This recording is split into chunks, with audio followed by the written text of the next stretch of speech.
Here. Michaela. I am here also. We've got a couple items on our work session agenda this evening. First one is a Health Bridge presentation. I don't know, Pat, do you want to introduce this, or should we just turn it over to our health? Well, I'll say a couple of words, and then maybe Bonnie Suchecki might want to give a brief intro of our guest tonight.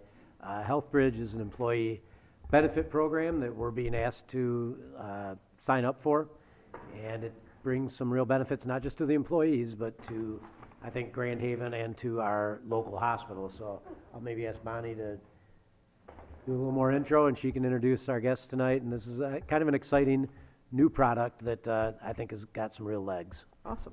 Oops. Hello? You do not want to hear from me.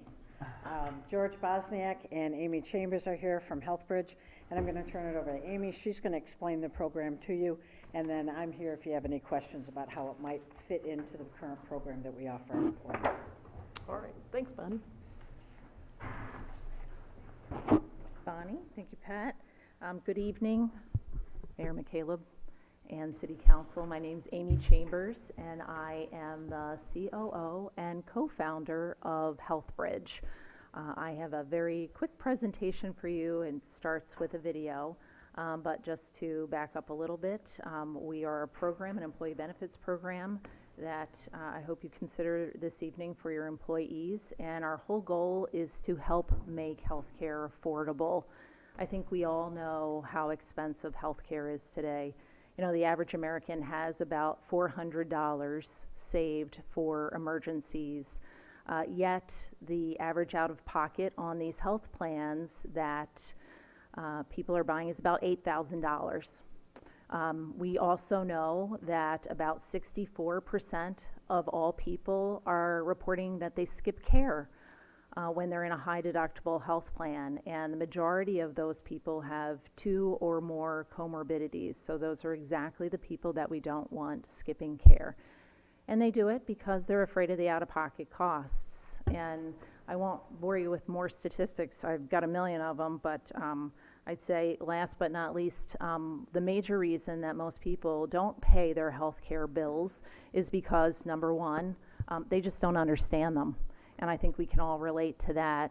And everybody gets an EOB that says, this is not a bill, and then you get a bill, and then you get another bill. And most people, when they have episodes of care, might get 7 or 8 different bills from 7 or 8 different providers. And when you're not feeling well or you're taking care of a loved one, that is a huge burden on you. So the first reason that people don't pay bills is they're confused. But the second reason is people just don't have access to credit. And that's one of the things that we're looking to solve. We are super excited to be here on the Lakeshore. We're launching here. We're a Grand Rapids-based company. We are 40-plus employees strong already. We have launched with our premier partner, which is NOCH, North Ottawa Community Hospital System. They are a fantastic partner. I know that they're having their 100th year celebration, so we're honored to be part of all of that. They are a provider in our network, so we'll be talking about that a little bit, but we also have their employees in our program. And I can say I did 23 open enrollment for their employees, so they know this program well. What you're going to see is, I think it's a 1 minute and 42-second video, and we prepared this specially for NOCH. So don't get confused, but this was what we rolled out to the North Ottawa employees. So this will give you, I think, a pretty good 10,000-foot view of our program, and then I have a short I just have a 7-slide presentation on the nuts and bolts of the program.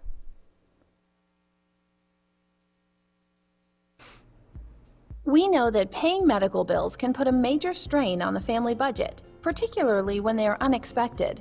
We care about you and want you to seek care when you need it without fear that a resulting medical bill will prevent you from being able to afford all the other necessary items you pay for in a month.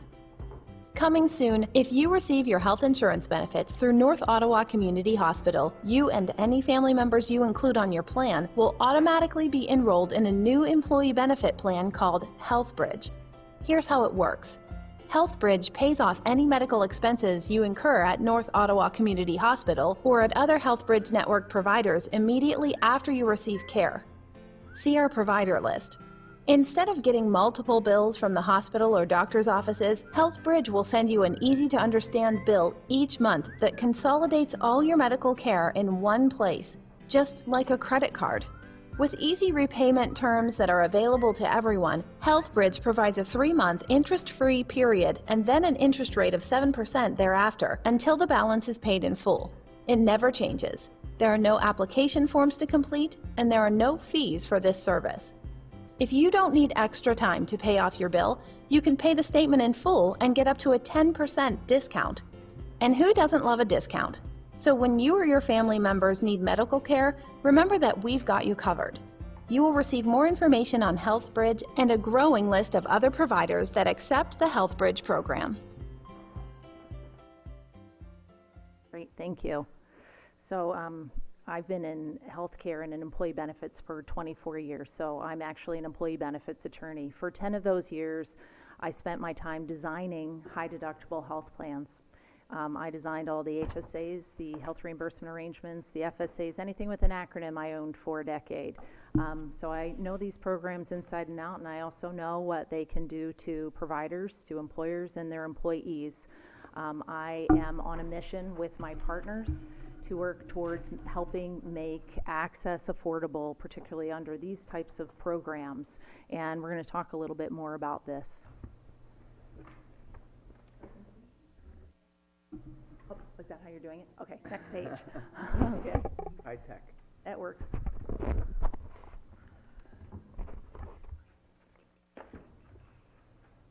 Okay.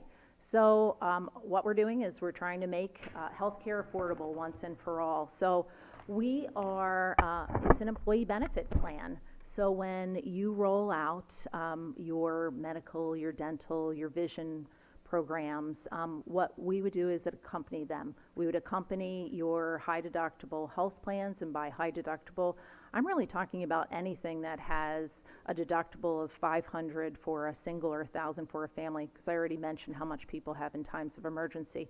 And we sit right next to that high deductible health plan, and we offer a safety net up to the out-of-pocket maximum.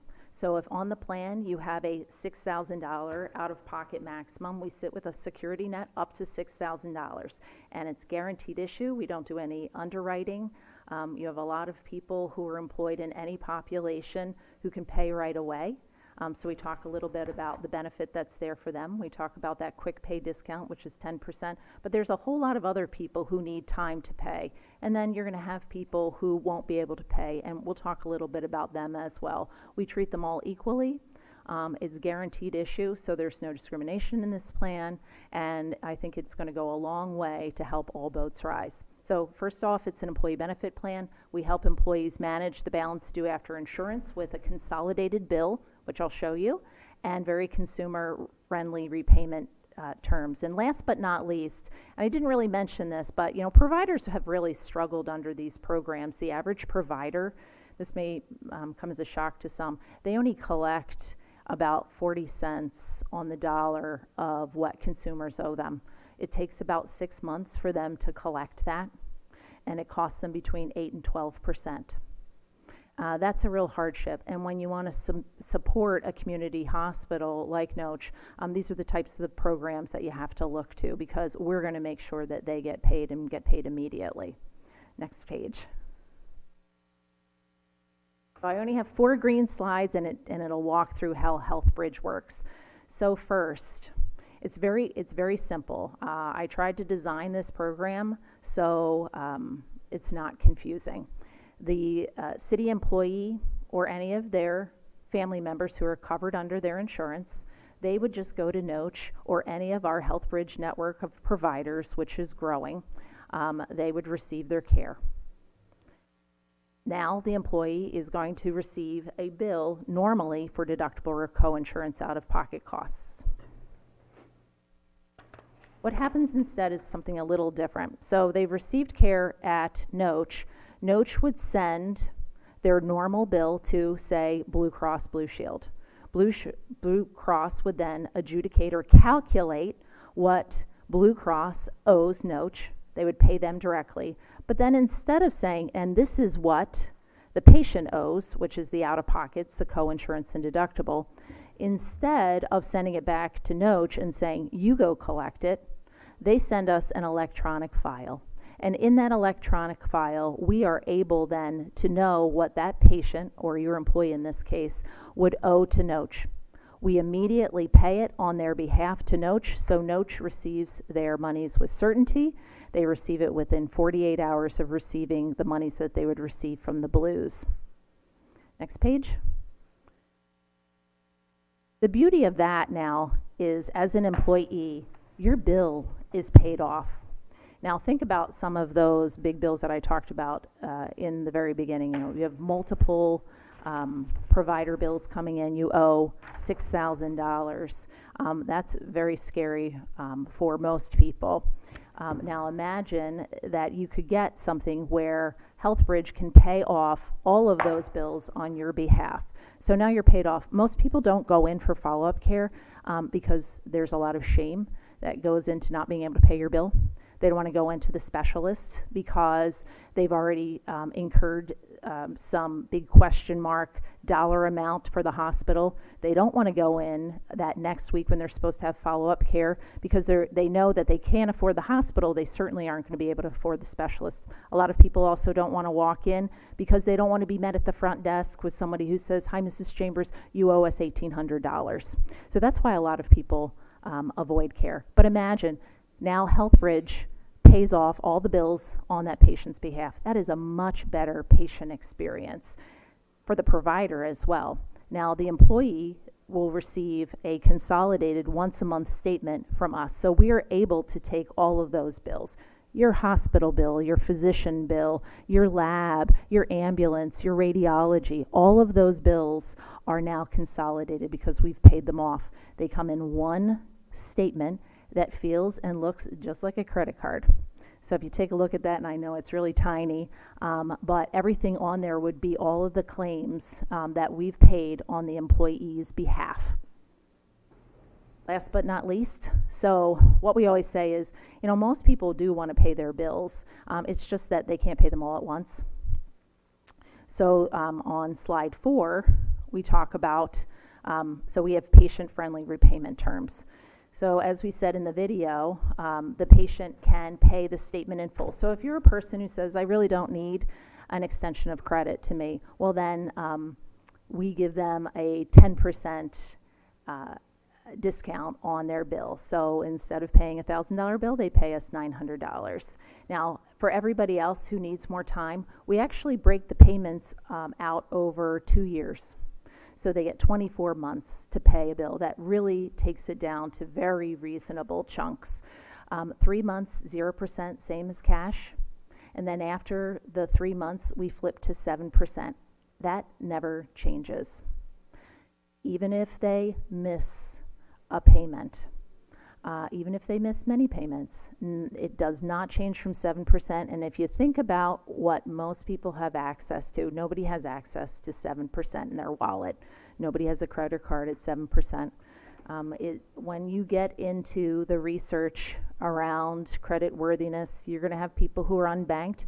You have people who don't have $6,000 access in credit. You have and then you're going to have people who have run down their credit to the point where this could bankrupt them on a normal credit card. So we feel like we are really doing a service helping people get access to excellent and affordable health care.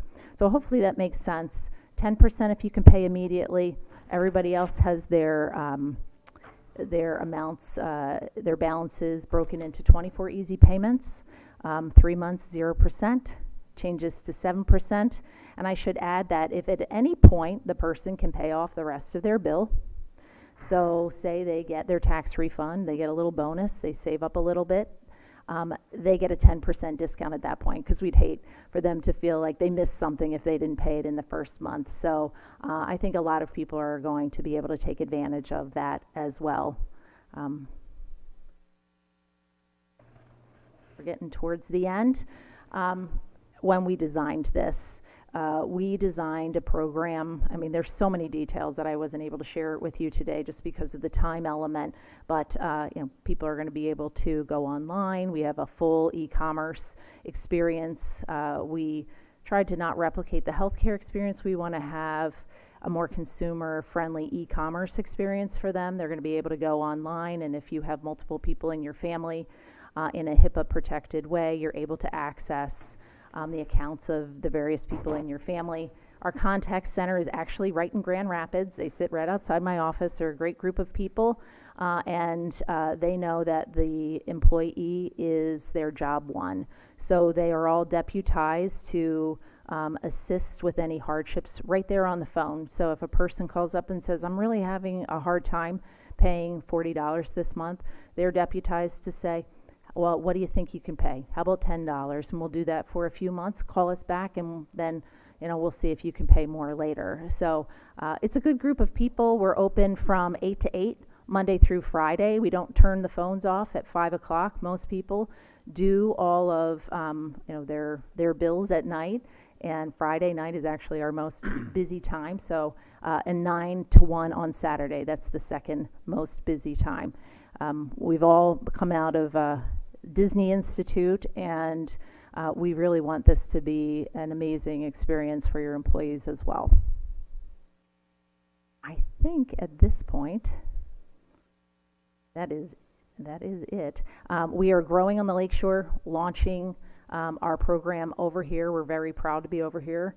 And we have George Bosniak, who is the provider rep who is dedicated to the Lakeshore, and he is going to be adding more providers to the network. So it is starting with Noach, but we should be adding Trinity very soon, and then I call them the ancillary providers. So that's when we pick up all of the providers who look and feel like they're part of a health system, but they actually bill separately. And that is going to create that consolidated feel that's going to help with the confusion around healthcare. We have to do something. We have to do something. And we've always said, this is a great start. Who we're going to be as a company in 1 or 2 years, I think we're all going to just determine that together. But what we've said is, we had to do something. So thank you so much. I've really enjoyed working with your team to date, and hopefully you'll give this consideration. Thank you. Could you answer some questions? Of course. All right. I love So, questions. does somebody apply for this, or does it universally cover everybody? Do you have to put Universal. out? So it would be universal. Everybody in the employee ranks would be part of the program. Okay. Why? Because we use the pooling concept.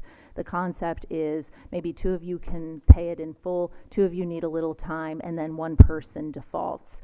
So we need everybody in the pool in order to make this work financially. We do have a third-party partner that gets into the weeds. So we're buying a lot of this debt. So we are backed by a very large $14 billion hedge fund that is supplying the cash that we need in order to buy these accounts receivables. That was my next question. Where do you get your money? Because if you're losing 10% on people that can pay cash, and you're picking up 7% on those who are going to pay on a rotating basis, but if people default, so you're backed by a goodly amount of money to. We are. But it sounds like a wonderful program for those very unexpected medical bills that come along, and because I know the hospital had a program where I think you had like 3 months to pay, and so this is very good for them and good for you. So no, that sounds like a really good idea. Thank you so much. Any other questions? So the income that you would generate from this project, this is primarily that 7% that you would collect on basically a revolving credit type plan? There are also fees or other things that are. There's 3 ways that we make money. So you did get the first one, so the 7%. We have a per member per month that we would charge to employers. The first 12 groups coming on this year don't have a PEPM, so there's no charge for that. but over time, we charge between 50 cents and $3. We said we wanted to make this very manageable, kind of the cost of somebody's coffee budget for a week. So that's what we were aiming for. And the third way is actually the contracts that we have with the providers. We pay them at a rate at which they currently collect without cost of collection. So we negotiate that in such a way that when I leave the table, what I say to them is, I want you to feel like we're your best payer out of all of them. So that's the third way. So that would be if we collect above what we've paid them, we would receive that, the difference. Okay. So that's the third way that we make money.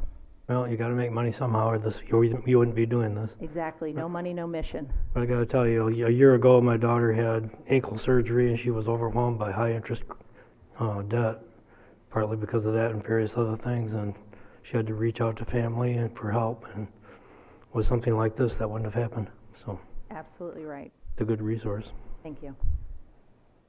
Would the employees be required to use Noach, or do they have the option to go elsewhere? They would If they continue to chose be able to use any facility. So there's two parts to this when you think about it. There's the health plan, which doesn't change at all. Okay. So their Blue Cross plan, it's a PPO, you can still continue to go anywhere. It's just when you use HealthBridge, if you want to use HealthBridge, you would go to one of our network providers, and that's going to be growing a lot.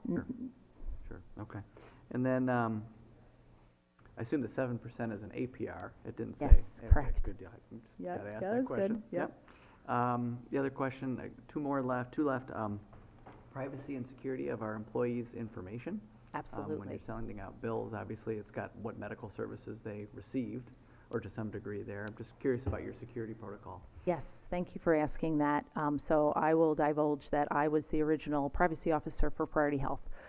So that was 16 years ago, and when I built this platform with my team, I said, compliance is job one, and I personally cannot get away with anything when it comes to privacy and security, because that has always been part of who I am. So I can tell you that we have passed, so we have built all of our programs around the privacy and the security rules, and right now, actually, we are going for the highest level of certification, and it's called High Trust. Very few have this, and we're actually investing in it and working on it right now. So we have all of the required levels today that have passed muster many times with the provider groups that have looked.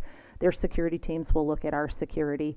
We also just went through many rounds because we have investors, so we've gone through this many times, but we're looking forward to getting that certification, because then I can just hand that, and that is that's the highest certification you can get in the country. Wonderful. Yeah. Good answer to that question. Job one. Thank you. Then the final question is in regards to cash payments at time of service. Is that still an option for our employees? I know this only from my own experience with a very high deductible program, that if I offer to pay with a check at the time of service, I receive between a 25 and 30% discount. Is that an option for our employees if they happen to have the cash, or are they tied into using your program? They would be tied into our program if they went to one of our providers.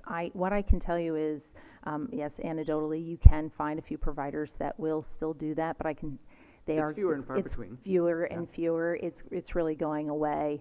In the old days when I was first out with the HSA programs, a lot of people would say, go in and negotiate 50% off. Well, that lasted for about a month, because when everybody goes in and asks for it, I mean, these providers, we really need to prop them up.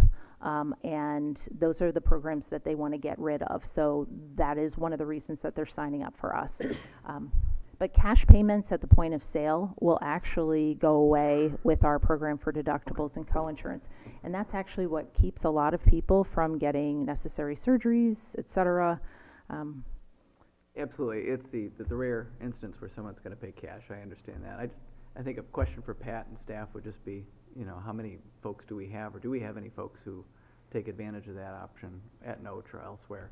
Well, I can tell you the Noach program, if you know. yeah, I know the Noach program pretty well, and theirs is not that. So what they have is you can pay it was 12 months, 0%. Okay. However, when we did the math with 3 months, same as cash, with 7%, with a 10% discount at any time, ours still beats it. So we had to make sure it beat it, particularly after I went up in front of all those employees. So we do, in fact. So, That could be yeah, a tough audience there. it was Okay, tough, good. but good. All right, thank you. Guys are good? All right. Thank you so much. Well, thank you. We appreciate the presentation. And this will likely be on the agenda at the May 6th meeting Oh, okay. for action. All right, we have, time-wise, about 5 minutes left, if my clock is telling me the truth. Yep. We can start our Riverwatch overview presentation. Derek is already there, and whatever we don't finish or the questions we have, we will break our council meeting at 7:30 and then pick that up after our preliminaries and our council meeting. Gary Gates, Public Works Director. So Dan Dombas and Kathy from Evanmarsh are here to do a presentation on our Riverwatch project. Just going to give you an overview of it as we continue to meander through the grant process and finalize the designs. So, Derek. We're here today to give an overview of what the project entails. And when we were approved in one of the meetings in March, Pat indicated that we'd be back to talk about some of the options that we'd have going forward there.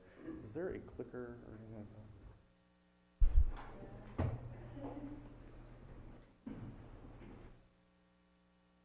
So, by way of background, before this project started, we've been working with the MEDC for a few years now, even with the Harbor Drive project that is now getting ready to do the top course paving here once the plants open back up in May. But that was an ICE grant for infrastructure, and the MEDC through their CDBG program has a public facilities grant that was a great candidate for additional improvements on the waterfront here in Grand Haven. The particular aspects of the public facilities grant are targeted at placemaking improvements, which what better place to improve and invest in the waterfront here in Grand Haven. It's an awesome place already, and by further investment we can even make it more accessible, more of an asset to the community.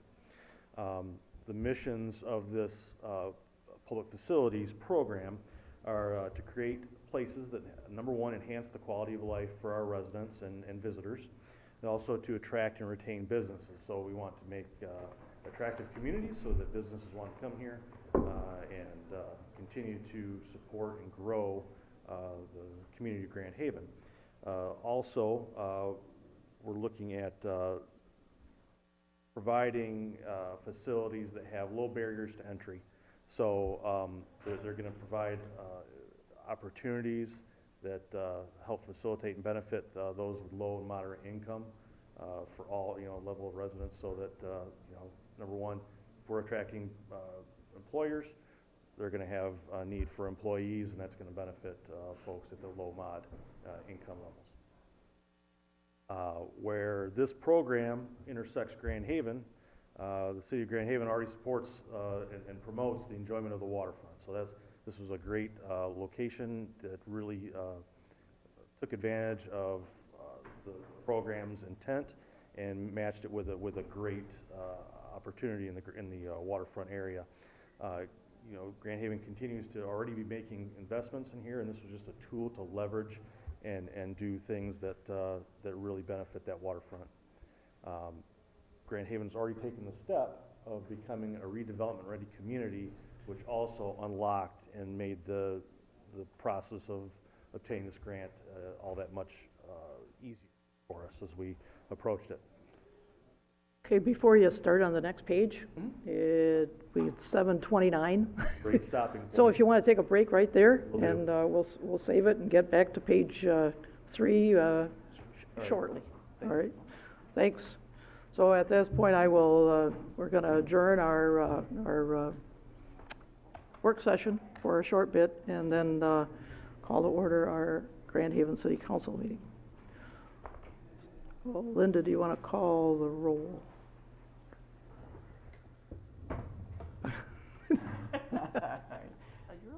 Okay. Manetza? Here. Bruger? Here. Scott? Here. Fritz? Here. Michaela? Here. Our invocation this evening will be given by Reverend Troy Hauser Bryden from First Presbyterian Church. Please remain standing after the prayer for the Pledge of Allegiance. Let us pray. Our gracious, everlasting God, we give you thanks on this other side of Easter for the hope that brings, for the new life and renewal we see on a beautiful day like this, and for the hope that it gives us heading towards the future. We pray this evening for wisdom for all who are gathered here, that those who are presenting would be able to present clearly, and for our counselors and our mayor to make wise decisions where decisions need to be made, to know when to change and know when not to. And we pray that we would all together do the work that would promote the common good of this community and help us especially keep in mind those who are least fortunate among us. Lord, bless our leaders, bless the work of our hands, and we are grateful for having good work to do together. It's in your name we pray. Amen. Amen. I pledge allegiance to the flag of the United States of America and to the republic for which it stands, one nation, under God, indivisible, with liberty and justice for all.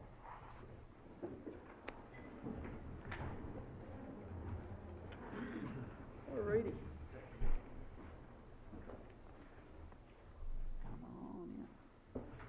We'll wait for everybody to file in.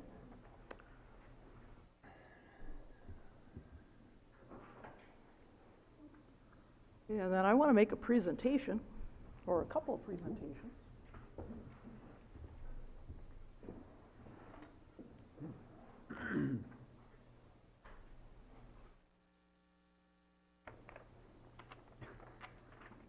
Right here next to 13 on your side. I'm going to ask Ashley, you've got the podium.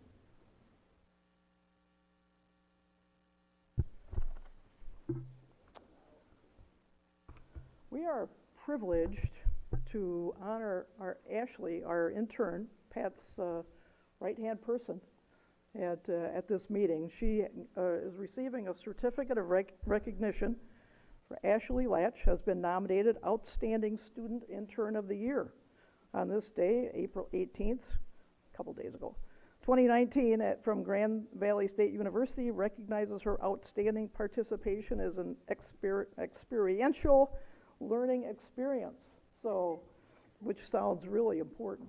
So, no, Ashley has done a great job. Yeah, I like that experiential word. I almost said it, almost mispronounced it.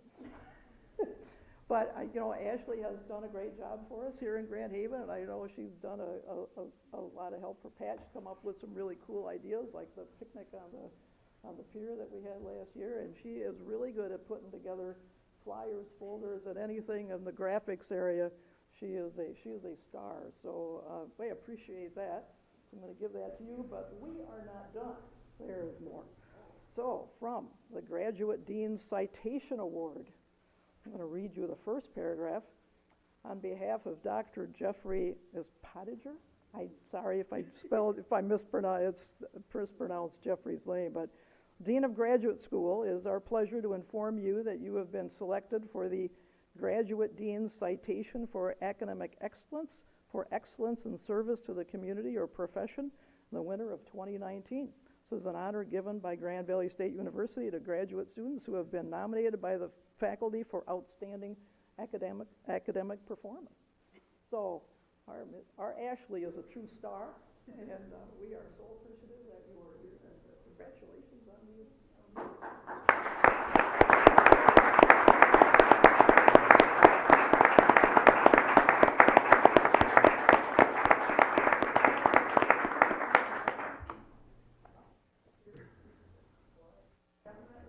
Anything prepared. But just quickly, I want to say thank you to all of you, because without great mentors and great leadership, none of this would have amounted to really anything. So I'm really appreciative of this experience, and like I tell Pat often, all it takes is one person to just kind of give you that chance, and you guys have been phenomenal to learn with and from. So I appreciate everything. Thank you. All right. Have anything prepared? But I want to make a presentation, or a couple of presentations. First one is I'll just note that Ashley receives her master's degree this Friday. She walks. Yeah, she'll be graduating from Grand Valley State University this Friday and possibly be eligible for promotion. We'll see how she does this week. All right. Good deal. All righty. Moving on, our next order of business is general business, call the audience. So this is the opportunity for anybody to address council on anything that they would like to speak on. Just want to come up to the microphone, tell us who you are and where you live, Hey there, and everyone. whatever your comments are. Sorry. Rebecca and Neil, again. I hope you guys aren't getting sick of me.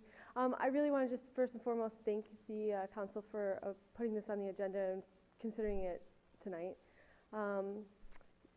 A dispensary, a provisioning establishment to allow for medical marijuana is something I genuinely have a deep interest in having accessible here in Grand Haven. I personally have a use for it for medicine, as well as many hundreds, if not thousands more in this community. On the way here, I noticed about 9 different pharmacies that would be accessible to anybody in this room if they had a need for pharmaceutical medication.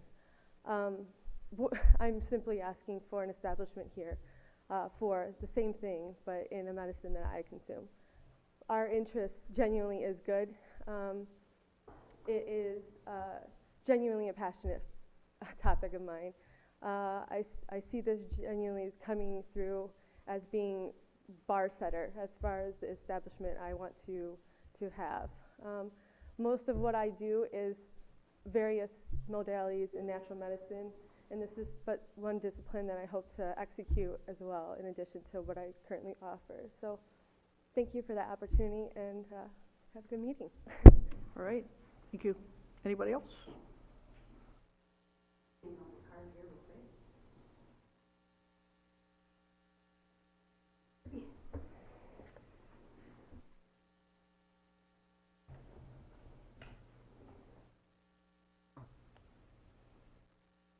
My name is Susan Bond. I live a block away. I am a paralegal, and starting in 2009, when the people voted in medical grade marijuana, there's 3 different marijuana laws right now. I'm talking about the one that started 10 years ago. Since then, I've been working with medical marijuana, the doctors, the system, the network. I started a safe transfer point. It's not a dispensary. It's a place where caregivers and growers can meet other than parking lots. Growers don't want to go into mothers' homes with the kids and have to weigh up marijuana in front of the kids and haul their scales.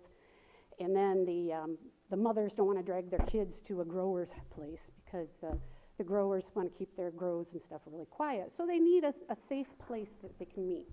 So I beta tested a safe transfer point for 2 years, and it was very successful. There were a couple glitches, and we've worked with the court on resolving those issues, and that's going to be taken care of. I have opened a few buildings within various towns in the hopes of opening up safe transfer points within them, working with the fire marshals and the chief fire marshal actually here in town, Tom Gersner.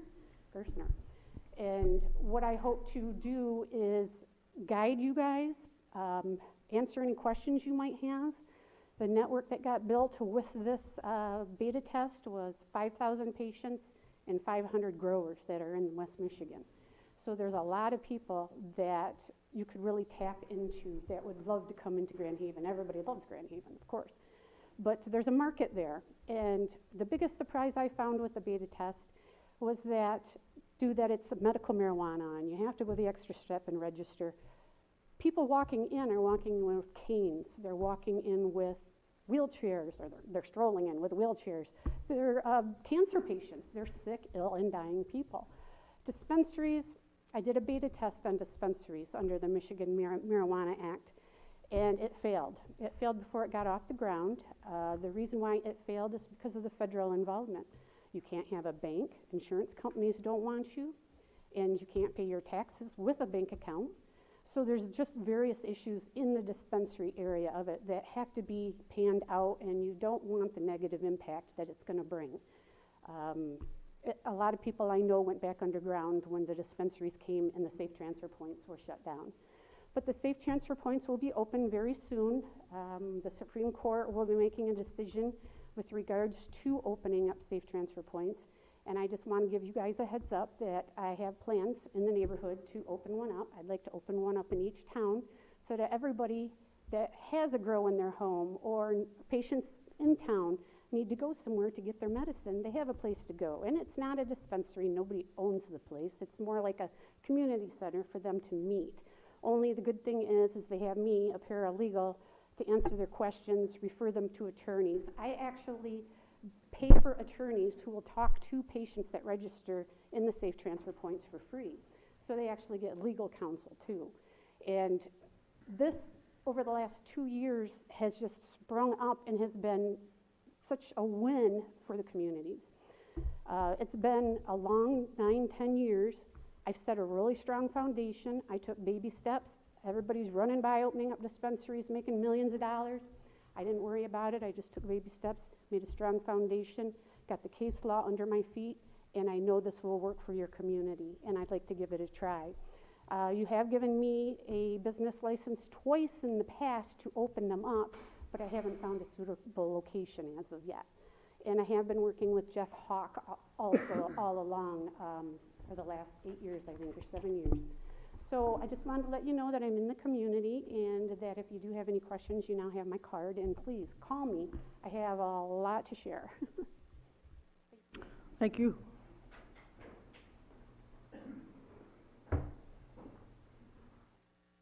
Good evening, Council. It's Senator Arlen Meekoff, recently term limited senator for Ottawa County, and a couple things on your agenda tonight I thought would provoke my interest. Item B, which was just spoke about, possibility of working with City Council and staff in consideration of medical marijuana dispensaries. My staff and I were the ones that wrote the most recent law for dispensaries and medical marijuana and how it can be handled, including the updated versions that are going into effect here shortly. There's some great ideas surrounding the banking industry.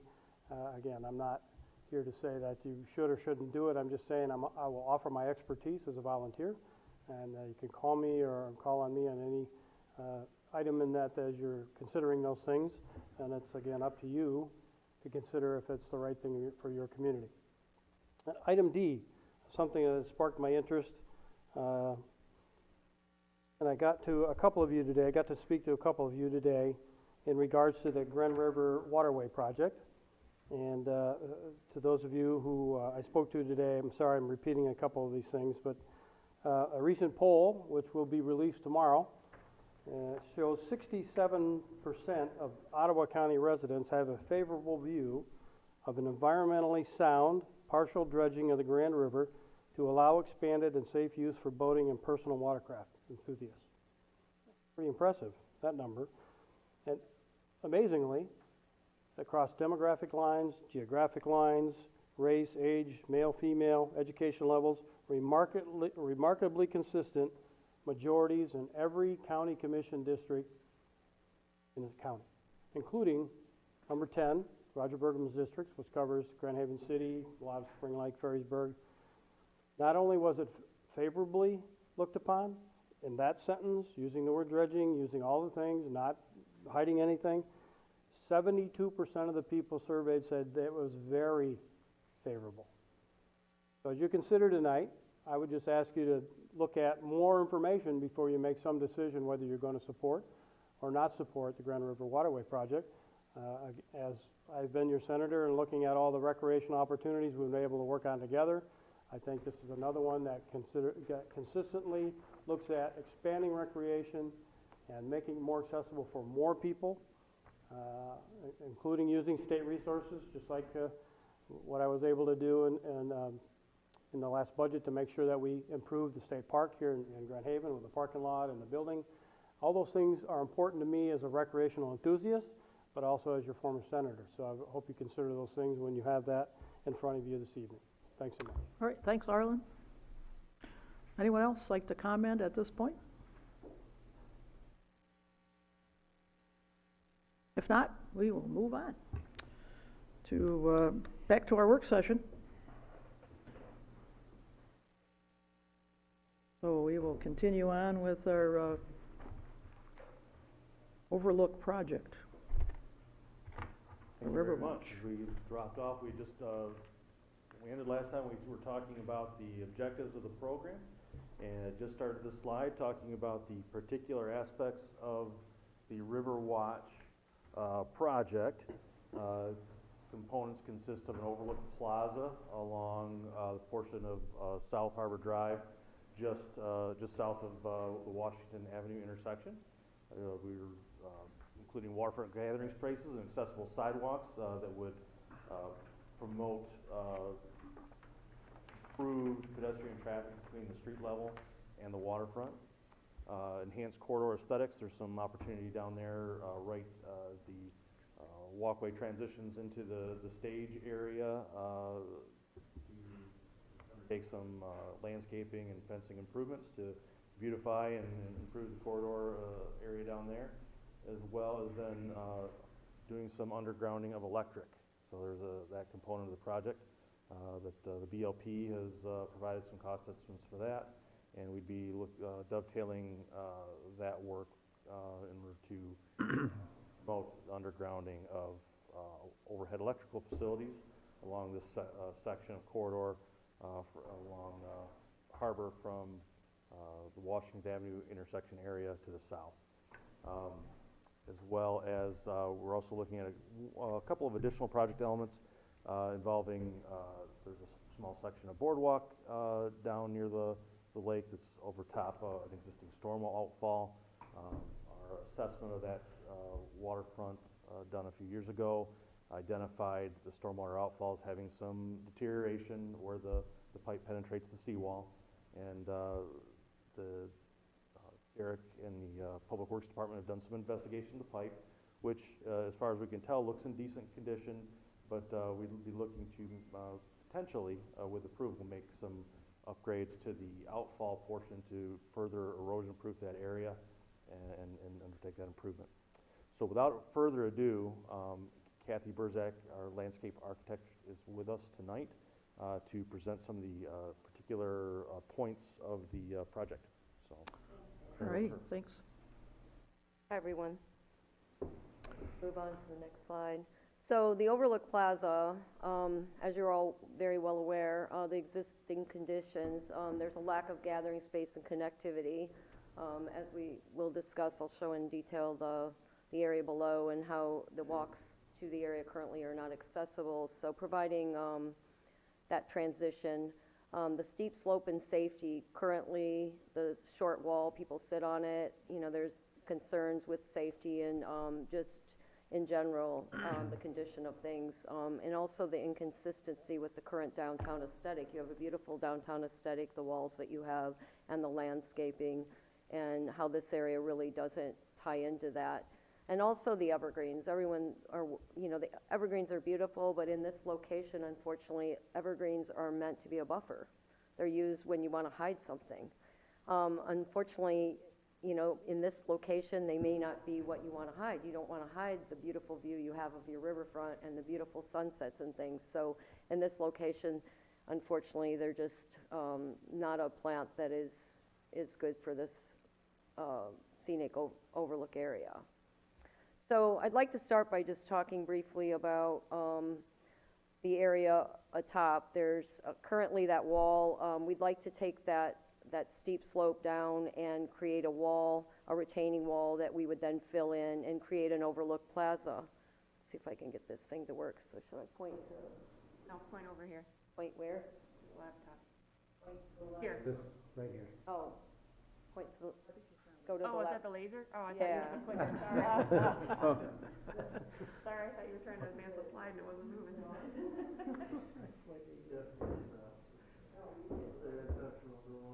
Oh, there.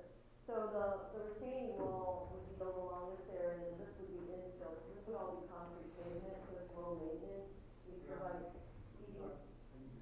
Oh, we provide seating areas and build an overlook deck on top of the garage that's out there, and then provide, more lighting that would match the lighting you currently have, and then a staircase that would lead down to provide connectivity. This would not be the accessible route to below, but there would be other accessible routes that we'll point out as well.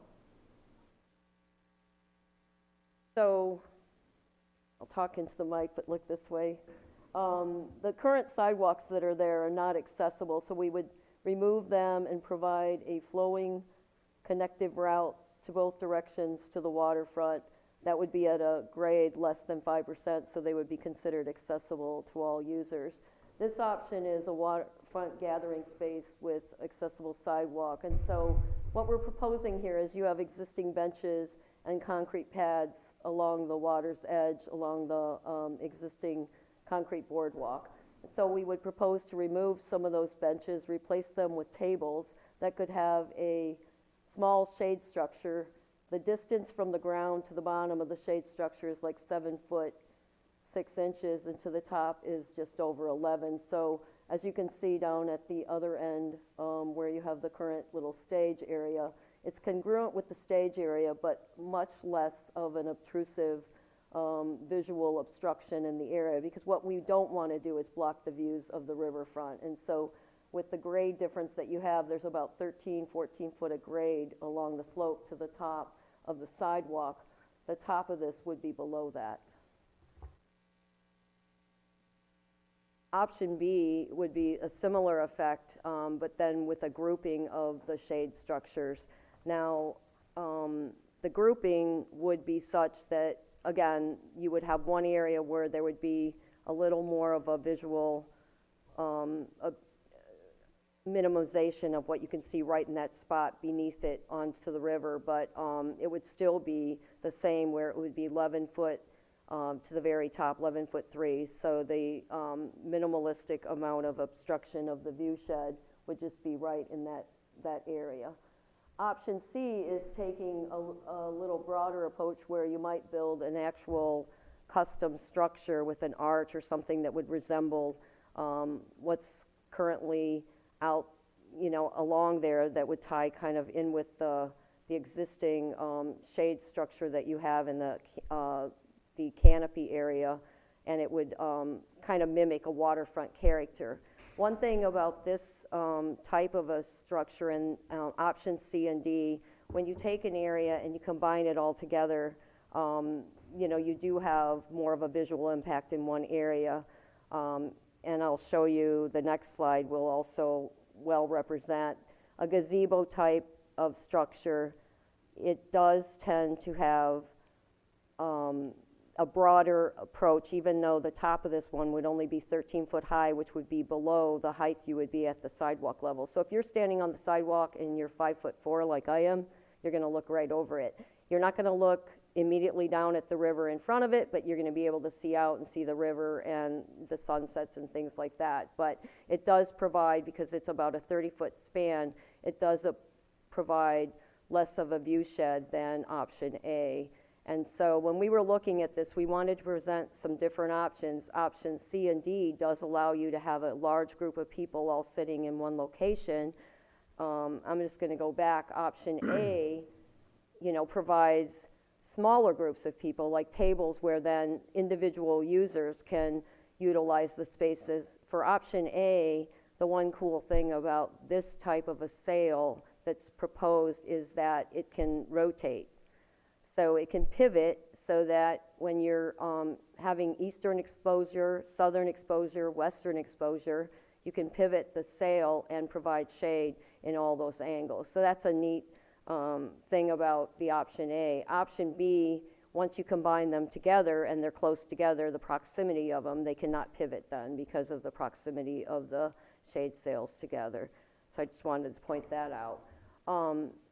I'm just going through these rather quickly, but then we can go back if there are questions. Another thing that in this area, there's an opportunity, this is a parking lot and the sidewalk along here, and to really enhance and beautify.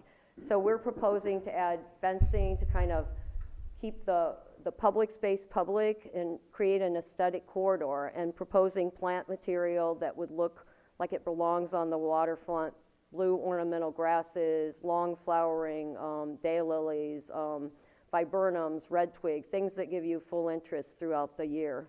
And a low fence, maybe 4 foot high, that would not obstruct views but enhance the grade beneath it. And then we would put the maintenance strip of all the plants along it so that it would create a mowing edge out in front of it for the grass area, and then those plants would be along the fence edge, because I don't know if any of you homeowners have fences that you got to mow and trim up against, but it's not easy maintenance. So this is a low maintenance solution that also provides aesthetic appeal and creates a nice effect down by the water.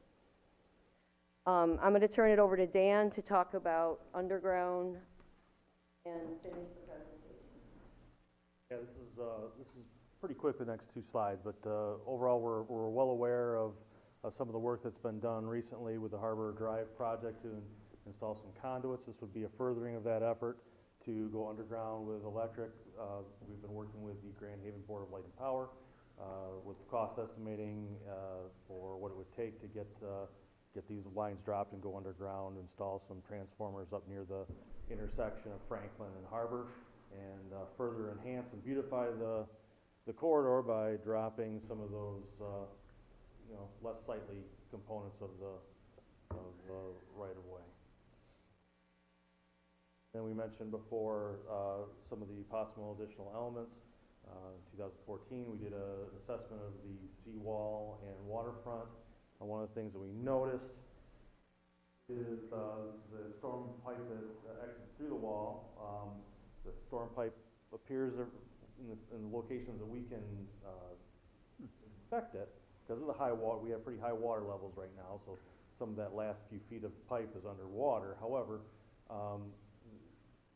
the pipe looks in decent condition. However, the penetration through the wall, you can see there was originally, when it was installed back in the 70s, I believe was the last time this was really touched to a great extent.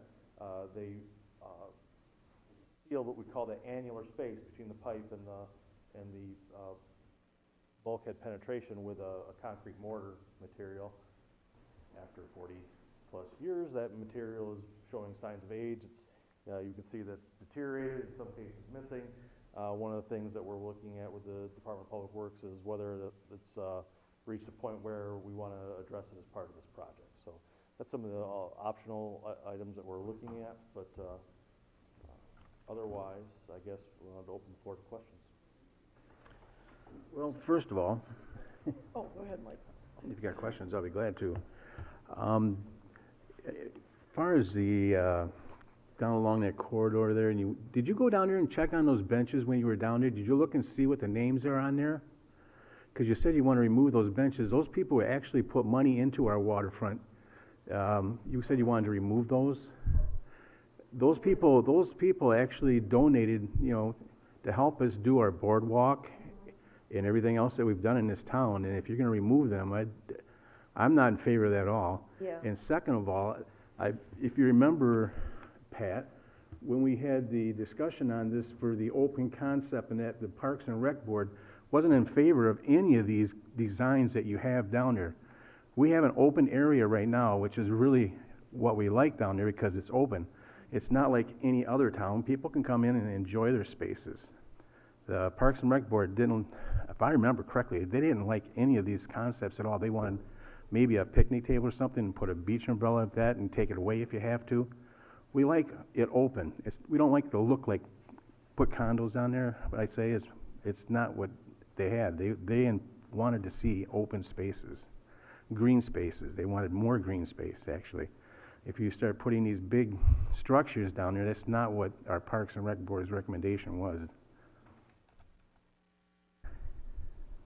So the benches could be relocated. We were just going to add a few picnic tables so that there would be the opportunity to have some picnic tables down there, not eliminating any of the benches. But if the concrete walkway was rebuilt as part of the project, then there would be spaces that we could set tables as well. And the reason we were showing the parasail, the sundial structure was because it is very minimalistic. You know, it's a little larger than an umbrella, but it's, you know, it has, you can get it in different sizes. So I chose the 16-foot wide to give the best amount of shade protection for, you know, for the effects of, you know, sun and things, but there are a lot smaller ones that are in that nature. And there's also a really nice metal umbrella type of structure that is smaller. It's metal, so it withstands. It's not like an umbrella that a fabric, low little umbrella that you lift up and down that then, you know, in the first windstorm is pulled inside out. But there are metal umbrella type structures that could be used as well. And we've, you know, we've proposed some of them for the other areas above, so. This is a beach town. Mm-hmm. Sunlight is not a problem for us. And we have a lot of trees down there. If people want shade, they come down and sit where the shade trees are. I'm not really hepped up on any of your concepts here, and the fencing down there I don't like, for simple fact is, it makes it look more intrusive that you're gonna, I just don't like that look on it. I like it more open. I like your planning in that's really nice to separate it. Mm-hmm. And you're also talking a maintenance problem after a time period with that fencing and that. We already have a walkway that goes to Spring Lake that we have to maintain as it is now. It gets, weather gets beat, down in the waterfront down there, it gets beat up pretty good during the winter time. So we want to keep it low maintenance and make it still look nice. I understand that handicap accessibility for the walkways we have up there are definitely not. I mean, there's none there really. And I love that we can make it more accessible for everybody to get there, but I'm really apprehensive on the rest of this. Well, if I could, I wasn't able to make the Parks and Rec Board meeting you're referring to. And the Parks and Rec Board is an advisory board, so I thought these ideas should come to City Council for consideration. The fence is to replace a chain link fence that's currently there. Is that the one that's on their property on? The city has an easement over that property to maintain that stuff. Yeah, so we're replacing just that fence? Yeah, that chain link fence. I thought it was going down along quite a ways, but that's just gonna be, if we're replacing just a chain link fence, but I thought you're going down along the front, I don't wanna see anything down. No. The idea is to, you know, this is a polite way of trying to get rid of that chain link fence. It's kind of an unsightly, yeah, I guess, go back to that. Yeah, it's going right where the existing chain link fence is, and then going over a little bit further over towards the corner of the building to provide separation between the waterfront stadium area and the private property, and the city has an easement through there to maintain that stuff. Okay, that's, so, yeah, that's much better. I thought you were going down a lot further down, and I'm going, no, we don't want, we gotta have the views there. Yeah, definitely. And the fencing would be chosen to be a low-maintenance type of fencing. It wouldn't be one that you'd have to go in and paint and things. It would be powder-coated or aluminum or something. And the plant material also would be chosen to be lower maintenance, where you might cut an ornamental grass down once a year. So it wouldn't be high-maintenance chosen plant material as well. The chain link fence, I have to agree, it's outdated now since we've gotten rid of the stadium that we had and everything else. But I know those fences, they are maintenance after a while. I've been out here 16 years, and I don't know how many times we've done the one across the river here, and we're still doing it every year. We have to stick money into it just to make sure it maintains it. So making sure we got this low maintenance is what we really need. And the idea of seating areas, you know, at first I was really enthusiastic about a gazebo, because we used to have a gazebo down there, and the idea was to replace the gazebo that we took out when we did the stadium. But then, upon further reflection, Kathy came up with some lower, less intrusive, you know, less obstacle ideas where people could sit and have a meal. You know, currently on the benches, you really, you know, I see people sitting there and they're trying to manage their whatever they might have gotten and picnicking, and it's not very comfortable to sit at a bench and do that. And from Waterfront Stadium, we've got a couple tables that we've put down there that were very well used. You know, before that, we had the tables down by the marina, and if you go the other way, you've got a couple picnic tables on the deck over the shops, and then all the way down by Butch's Beach Burrito. So I was just thinking somewhere in between there where the boats like to moor, people if they wanted to sit and have a picnic, and a low impact. I took some pictures of some structures I saw down on campus at Michigan State that are very, can't even tell they're there. You really can't even see them because they're more flat, and they're actually plastic. They're not steel. The metal one? There's Okay. a metal frame with plastic that sort of lets a little bit of light through, but provides some relief from the midday sun. And right along the boardwalk there, it does get a little bit warm. But if City Council doesn't want them there, that's fine. It was just one idea of a lot a lot of things going on here in this project, and that was just something I wanted to present here. And that's why we're having this work session, is to try to refine and zero in on exactly what we want to do down there. The gazebo we had was down in front of One South Harbor. It wasn't in the view shed for everybody. That was out of the way. It didn't bother anybody. I mean, It bothered One South Harbor. I know, but it was ours, and that's where it was located. Yeah. So it wasn't out in the congregating area where all the people sit and congregate. It's a very unique place. If we start cluttering it up with stuff, we're going to lose that uniqueness that we have. I'm afraid of that.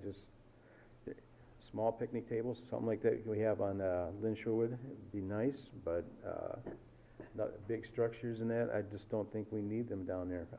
It's a good gathering area. It is a good point that we need to value and retain those benches where we put the plaques. And if they might get slightly relocated, but we got to keep those plaques in front of those benches, those Victor Stanleys.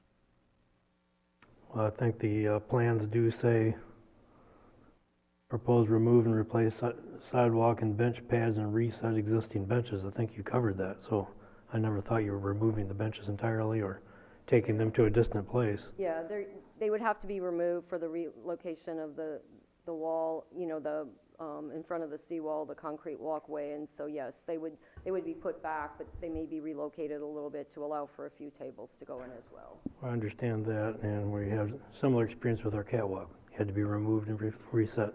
Yeah, So and we get that piece of it.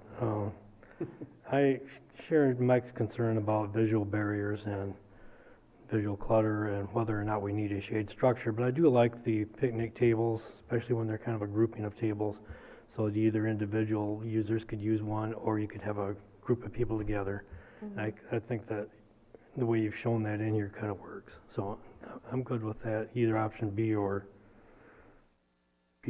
A.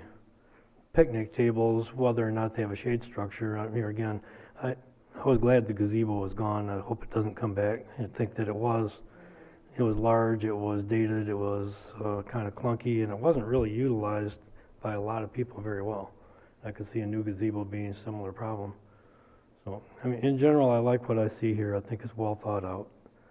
And I think that, and I think replacing a chain link fence with a nicer fence is absolutely a plus, unless you're going to somehow magically do away with fences entirely, and I don't think that's in the cards. So most I like what I see, but yeah, like Mike, I guess I would rather try it without shade structures and let people wear big hats or whatever they need to do. But let's try that first. Well, just because you like to have confusion when you talk to city council and you've got this five-headed monster, everybody has different views. So here's my view, which is different. I actually like the gazebo idea, and I'm okay if that's not going to come to fruition. There's a beautiful gazebo in Saugatuck that they have some neat twinkle lights on it year-round, and at nighttime you can see couples up there on the gazebo dancing and having a really good time. There's another gazebo in Holland, not far from Hope College where I went, where a number of proposals take place on a routine basis for marriage and weddings, and I think it'd be a great extra place to have events like that to be downtown. But if that's not the consensus there, that's okay. But I will say, on the umbrella side of things, I would love some shade down there. I think that as a somebody who has skin cancer in the family, and somebody who would love to have a seat to eat with their parents who have skin cancer, I would love some shade down there. And I think as minimally intrusive as possible would absolutely be key. Maybe not as proposed here, because those are good, but they do present a little bit of an obstruction of view. Perhaps what Pat was talking about, having viewed at MSU's campus. The other thing I thought of as well, if it's not something that's even more minimal than that, we have this great celebration of fireworks downtown, and I wondered how removable some sort of material or fabric or umbrella would be for fireworks celebration for that period of time, as far as Derek and the DPW team back there. So the one that's proposed in this picture, you know, the one that you have up top is a lot more difficult to remove. Okay. It requires a lift and some things and a few people. The ones that are being proposed, 2 people can remove them in 15 minutes or so with just a couple ladders, because the way they unsecure, it's only 7'6" and 11'3" to the very top. So they are, you know, easier to get down, and it is recommended actually from a warranty standpoint that they are to come down during the winter months. So from a warranty standpoint, they're not to be left up all year. So yeah, so they're not difficult to remove and put back up. So if we had support for set umbrellas, the removability Sure. would be important for me. Sure. The other aspect that is important to me is ADA accessibility, and you've talked about access to the boardwalk section there. If we do end up with some tables, it would be nice if 1 or 2 of them, I don't know what the ratio is that's correct, but had a missing seat so that somebody with a wheelchair can wheel in. Be dynamite. Well, and we actually showed all of the tables currently with a missing seat. So, thank you. You know, I to can't be zoom all in on that it's little- very difficult, but to be all inclusive, we did show, you know, 5 seats with a 6th Missing. chair for, you know, to be all inclusive and universally accessible. So Perfect, love it. And then along those lines, I guess I'd go back a slide or two, the Overlook Plaza schematic. I'm having a little trouble, I guess, with the elevation. I see it in the upper right-hand corner there.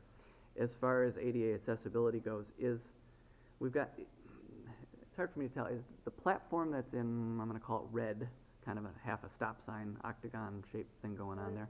Yeah, is that elevated or is that lower? that would be elevated because there's an existing garage there that is underneath it, and so that would not be ADA accessible. There would be a few stairs leading up to it right there, but the rest of this, all of this area is ADA accessible. So you would have an overlook, ADA accessible with a rail. Yeah, so that would be the only portion, and, you know, unfortunately with the way the garage is there, we would have to build over it, which would, in that space, require stairs because of the length that a ramp would require. It would take up all your plaza, and then we wouldn't have a viewing plaza. No, that makes perfect sense to me now. Thank you for clarifying that, and I'm thrilled with that much flat at-grade surface for somebody to wheel in. Concrete surface, again, lower maintenance. You know, we're all about maintenance too, so trying to keep things as low maintenance as possible, and you know, the decking components could be made out of composite so that to keep that low maintenance as well. Well, there's a certain thrill to running down those rock walls at this point, but somewhere between life and death adventure there, the adrenaline rush. So I'm thrilled with this. And then just, I guess, more for our Abbenmarsh folks, as far as the bearing of the power lines being a component in this, I don't want to lose sight of how valuable that is and how much I've worked personally to get that done. So I'm thrilled, and we've all contributed to that process, and I'm glad that's a part of this. And I think from a beautification standpoint, that's huge. So thank you for bringing this to the city and incorporating that into the part of the project. It was just a compliment, not a question, but thank you. We'll continue to work with the Board of Light and Power to bring that to fruition. That's all I have. Thank you. Okay. I like the way option A looks. I think that would be acceptable to me. However, if we could get something less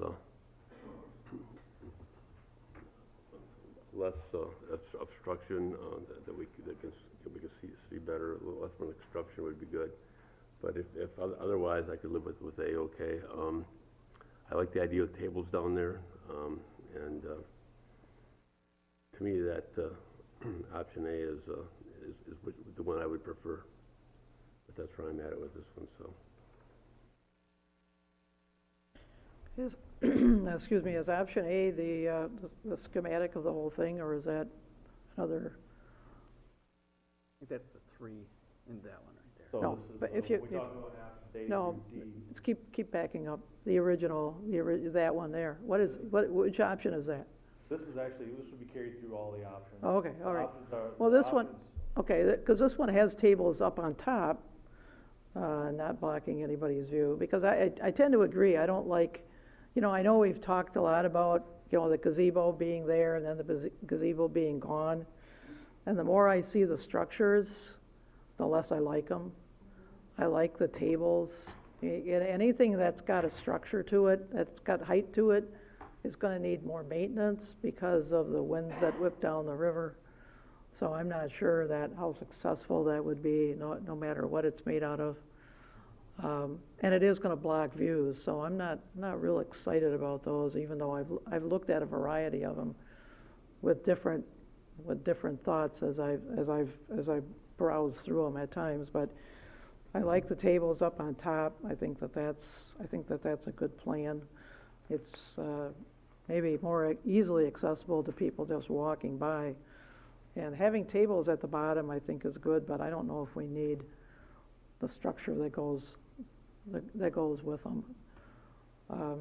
Because there's opportunity as you go down the boardwalk of finding shade or trees or whatever. So there is an opportunity for that, and up toward the One South Harbor might not be the best opportunity for that along the boardwalk. So I'm becoming, as I look at the structures, I become less of a fan, and just like the idea of tables, because a lot of people do come down there with sandwiches or ice cream or whatever, and it would be nice to be able to sit somewhere and not have to balance it in your lap.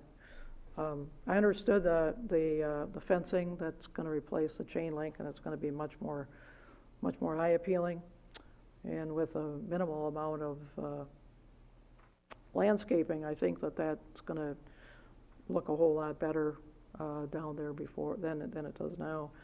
I did have a question about the pipe, like how much work does that, where along in the process would that be addressed, and how much extra is involved in that? Because that looks like a big project all by itself.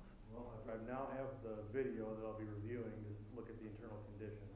I'll tell you that we've been a fan, similar to what we've done in the municipal arena several years ago.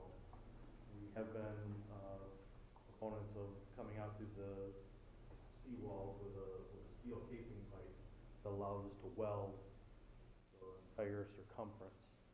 You're not worried about trying to plug these holes or these gaps between a concrete pipe outfall and the hole that you cut in the steel sheet pile. You're not trying to plug that with a concrete mix or something that over time is just going to deteriorate. And fall back out. As you can see, you're looking at some voids there with the river water. The river water is acting on it all year long, and ice and these types of things. So there's a lot of exposure there, and so that's something that we'd be considering. If the pipe is in great condition and cost benefit suggests, we may come up with some alternative options for sealing that up in a way that's going to take us down the road further. But obviously, you're always talking about how much do we invest versus how much we need. So stay tuned on that part, right? Yep, that's something working with the Public Works Department. How long a piece of pipe is that? How long are we talking? How long of a piece of pipe are we talking? Well, it goes all the way back to Franklin, but the upstream current manhole, is in the drive. Right by the Corps of Engineers. Technology here.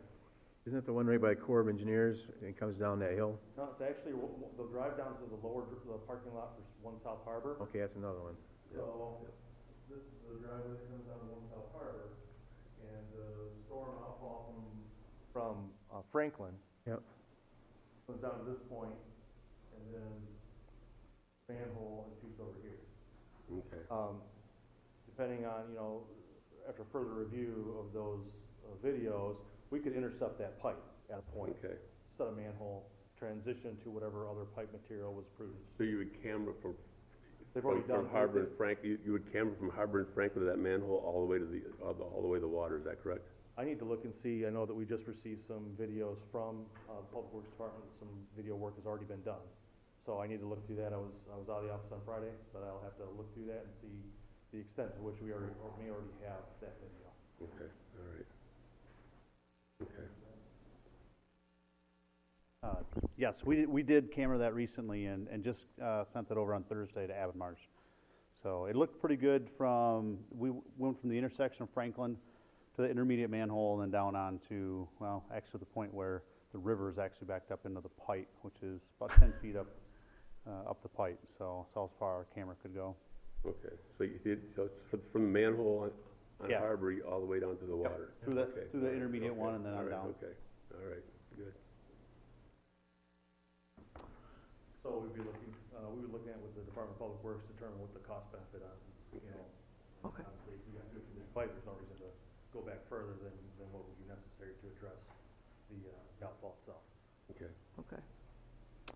So we will keep bringing back updates as we continue along here. I'm thinking the table issue could be we love those Victor Stanley tables, the ones that we put out at the stadium. Right. And the public loves them too, and they're Mhm. super heavy. I found out because I went down to move them around because somebody said they wanted them moved, and You can't move them very good. no. That's the point.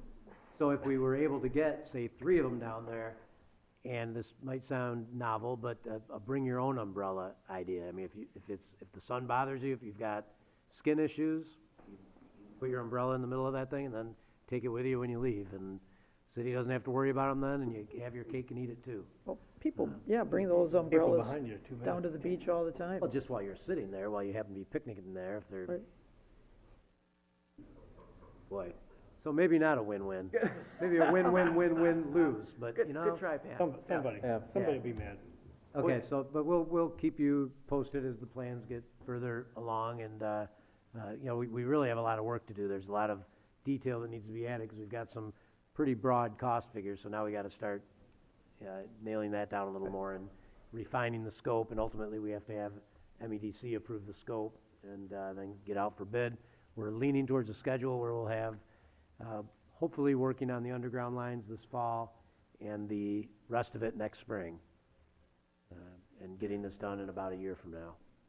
No, actually, people bring umbrellas with them to the beach and everywhere else. I don't see why, as long as there's a hole to accommodate the umbrella somewhere by the table. I don't want, it's probably not a good idea to stab it into the ground, into the sprinkling system nearby.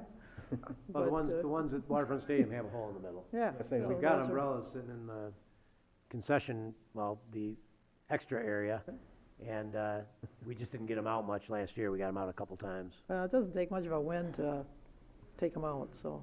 You've got 5 council members, and maybe we do 5 tables, and 2 have umbrellas and 3 don't. I don't know. Good luck. BYOU, bring your own umbrella. Right. Thank you. All right, thank you. All right. Moving on to the consent agenda. Actually, you need to approve the consent and regular agendas. Oh, okay. All right. I missed that? Holy cow. Okay. Are there any changes to the consent and regular agendas? We'll back right up to that. I have none, Your Honor. Okay. Anybody up here got a suggestion? No. All right. So we need a motion to accept the agendas as presented. So moved. Motion. And, I'll second that motion. then. okay, so it's been Robert? moved and seconded. So we can vote on the agendas. Manetza? Yes. Gruger? Yes. Scott? Yes. Fritz? Yes. And Caleb? Yes. All righty. Now, if you would like to read the consent agenda, that'd be awesome. Consent agenda is approve the special work session and regular council meeting minutes of April 8th, 2019. Approve the bills memo in the amount of $1,129,066.70. Set the employer and employee contribution rates for municipal employers' retirement system of Michigan benefits for non-union and Department of Public Works wastewater employee groups, and authorize the mayor and city clerk to execute the necessary documents. Place delinquent invoices for missed rental inspections, annual snow melt cost, delinquent water bills, and delinquent BLP bills on the 2019 tax bills as single lot assessments rolled 599. Approve a new special event Notch Fitness Sampler to be held at Lynn Sherwood Waterfront Stadium for 6 consecutive Tuesdays on June 18th through July 23rd from 9:30 a.m. to 11:30 a.m.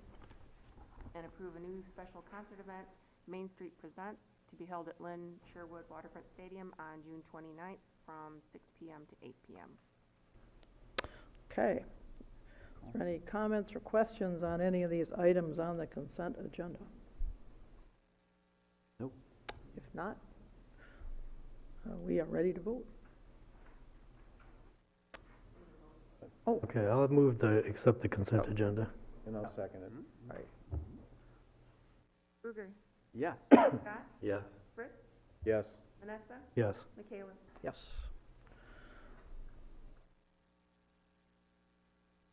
All right, first item in new business.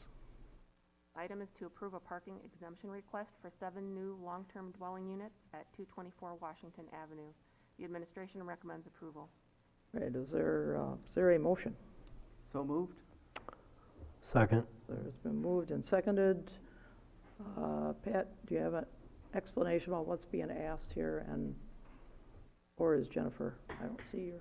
Well, Jennifer Howland, it's her anniversary tonight. Well, happy anniversary to Jennifer. Happy anniversary. She just texted me that listening they're in, right? listening to this. Oh, I'm like, are you're you Right. kidding me?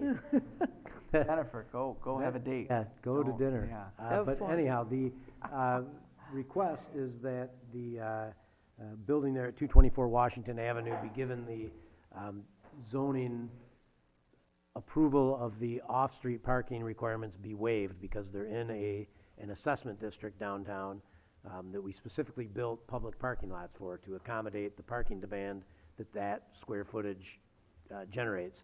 So the existing space, as Jennifer explained very well in her cover memo, of retail, a significant amount of retail, and then 7 offices upstairs, would demand about 40 parking spots. And it's already there, and it's part of an existing assessment district where parking was provided for that use. The new proposed use is actually fewer spots. So technically, we may have been able to approve this administratively and just said, well, your parking demand is less. However, when there's a change of use and the way the ordinance reads, it says any current or future uses.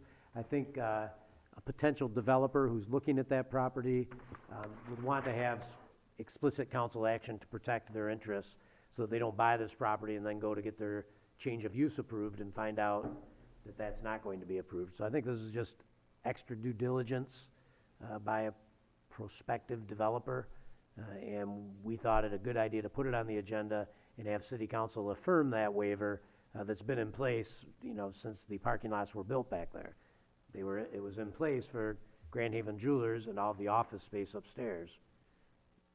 Just because it isn't being used right now doesn't mean that off-street parking complement goes away. It's still there.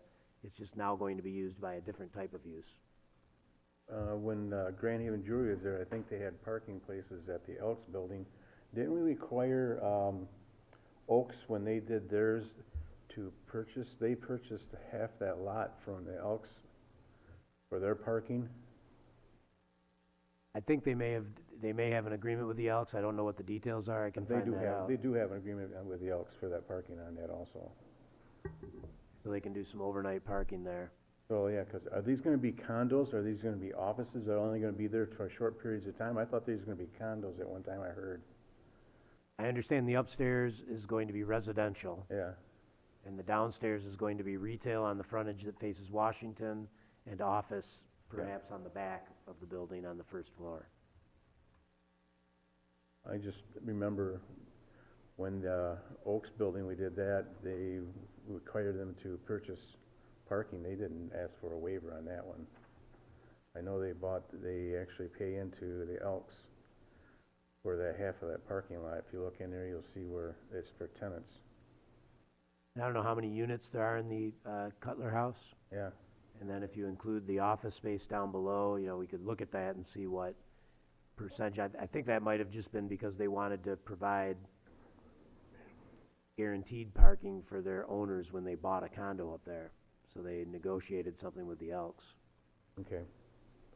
Well, the difference being that these are residential and not offices, so there'll be overnight parking. Is that correct? There would be. They'd be eligible to apply for an overnight parking permit. Right, so we'd have more cars in the parking lot when we plow it and clean it. Potentially, yes. Yeah.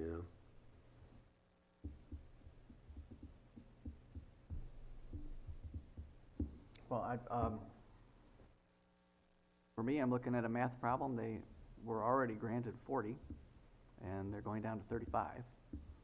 So we've netted 5. I see that as a positive. And I'm also thrilled to read that these are long-term rentals. Yes. And not short-term rentals. God knows we have enough of those. So thank you, developer, for that. Kyle. That's all I've got. All right, I believe that in general, when there's been new construction or a massive remodel, that we've expected the developer to provide the residential parking separate from whatever was in the specially assessed zone. And we did that at 707 Washington up here in Centertown. They had, I forget if it was 2 or 3 spaces they had to provide on their own, in addition to what the commercial aspect allowed for in the public parking lots. And I know that there'd been 1 or 2 cases. I think Pavilion wanted a special license agreement to occupy part of an alley for some parking. And I believe there was, above where Copper Post is, that there was some short-term rental that we said no to waiving a parking requirement for that. So I think we had some history of saying no to the residential part of it. But I kind of agree with Josh on this, that you've reduced the nominal parking demand by 5 spaces without changing the size or the configuration of the building, other than to build some apartments in it. So I really don't have a problem with approving it on that basis. If we were increasing the parking demand, I think that would be an issue. I think the other thing that we ought to be talking about, because we've talked an awful lot lately about downtown parking and the future shortfall of downtown parking, regardless of how much we have today, that we're going to need more as time goes by. And if we had a policy in place for, in a case like this, someone wanted to change a mix of uses and get a special permission for exemption of parking requirement, that they somehow invest in future parking. There's nothing like that in place today, and I don't think we have even started having such a conversation, so I don't think that's really relevant today, but it ought to be something we consider as we look forward to future parking, whether they be structures, lots, or transportation systems. So I'll go with the math problems for today, that we're reducing our parking demand. Yes, there will be more overnight parking requirement. I don't really have a big issue with that either. The fact we have to plow around them means they gotta move cars from time to time, and we've been dealing with that. And I think that this is a pretty small price to pay for getting useful space in this building. I think what we don't want is unused space, or turning the building into something that can't be used because of parking.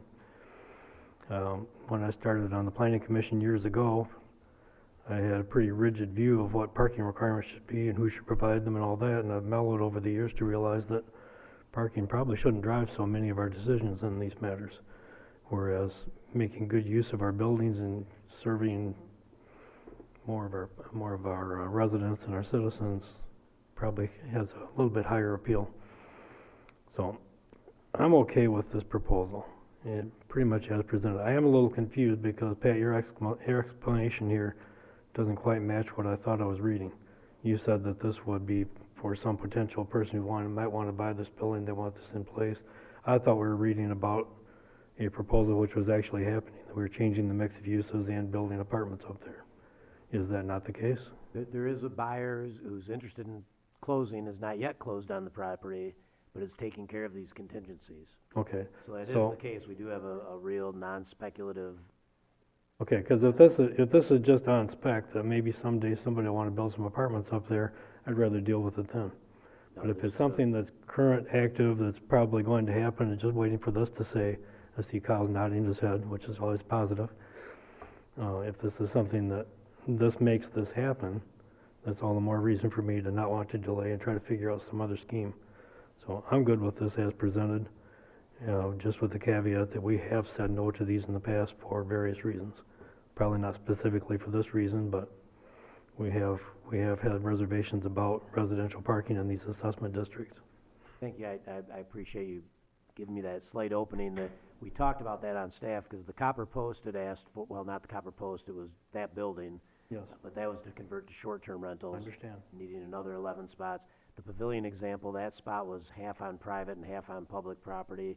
So there are some differences. The Centertown was new construction. Exactly. So, you know, and so we looked at those distinctions and thought, well, this is existing square footage that is being potentially converted. So we thought Right. that was And somewhat different. and it's but maybe- existing square footage, but you cannot create parking spaces for them within the footprint of the building, so potentially you'd have unusable building. So I don't think that's a good thing. I was a bit concerned about agreeing to this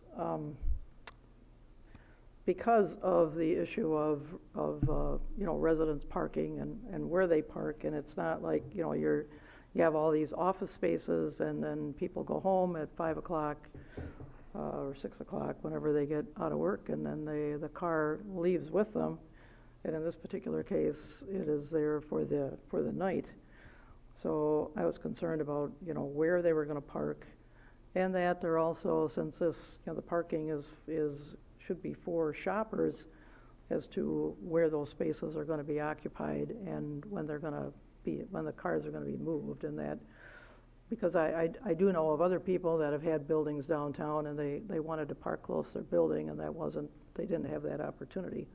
So my major thing is to be fair and to have the same answer for everybody, depending on what, there are different circumstances to different properties, and I understand that. But I think we do, you know, our biggest job is to make sure that we have a consistent message with different people that are asking for these parking requirements or parking exemptions, so that we don't favor one customer over another, so to speak. So, you know, I understand it's fewer spaces, not more. But I am concerned about, and we want people living downtown, and we've said that. But again, where are these cars going to be parked? And when it comes to plowing the snow, are we going to be continually parking around, you know, plowing around cars? And we're going to leave ice ridges in our parking lots that are not going to be, you know, good on a long-term basis. So those are concerns that I have, and also continued, you know, enforcement of. Make sure people move their cars so that they're not, you know, in prime spots of shoppers. So when but I understand that that's all part of.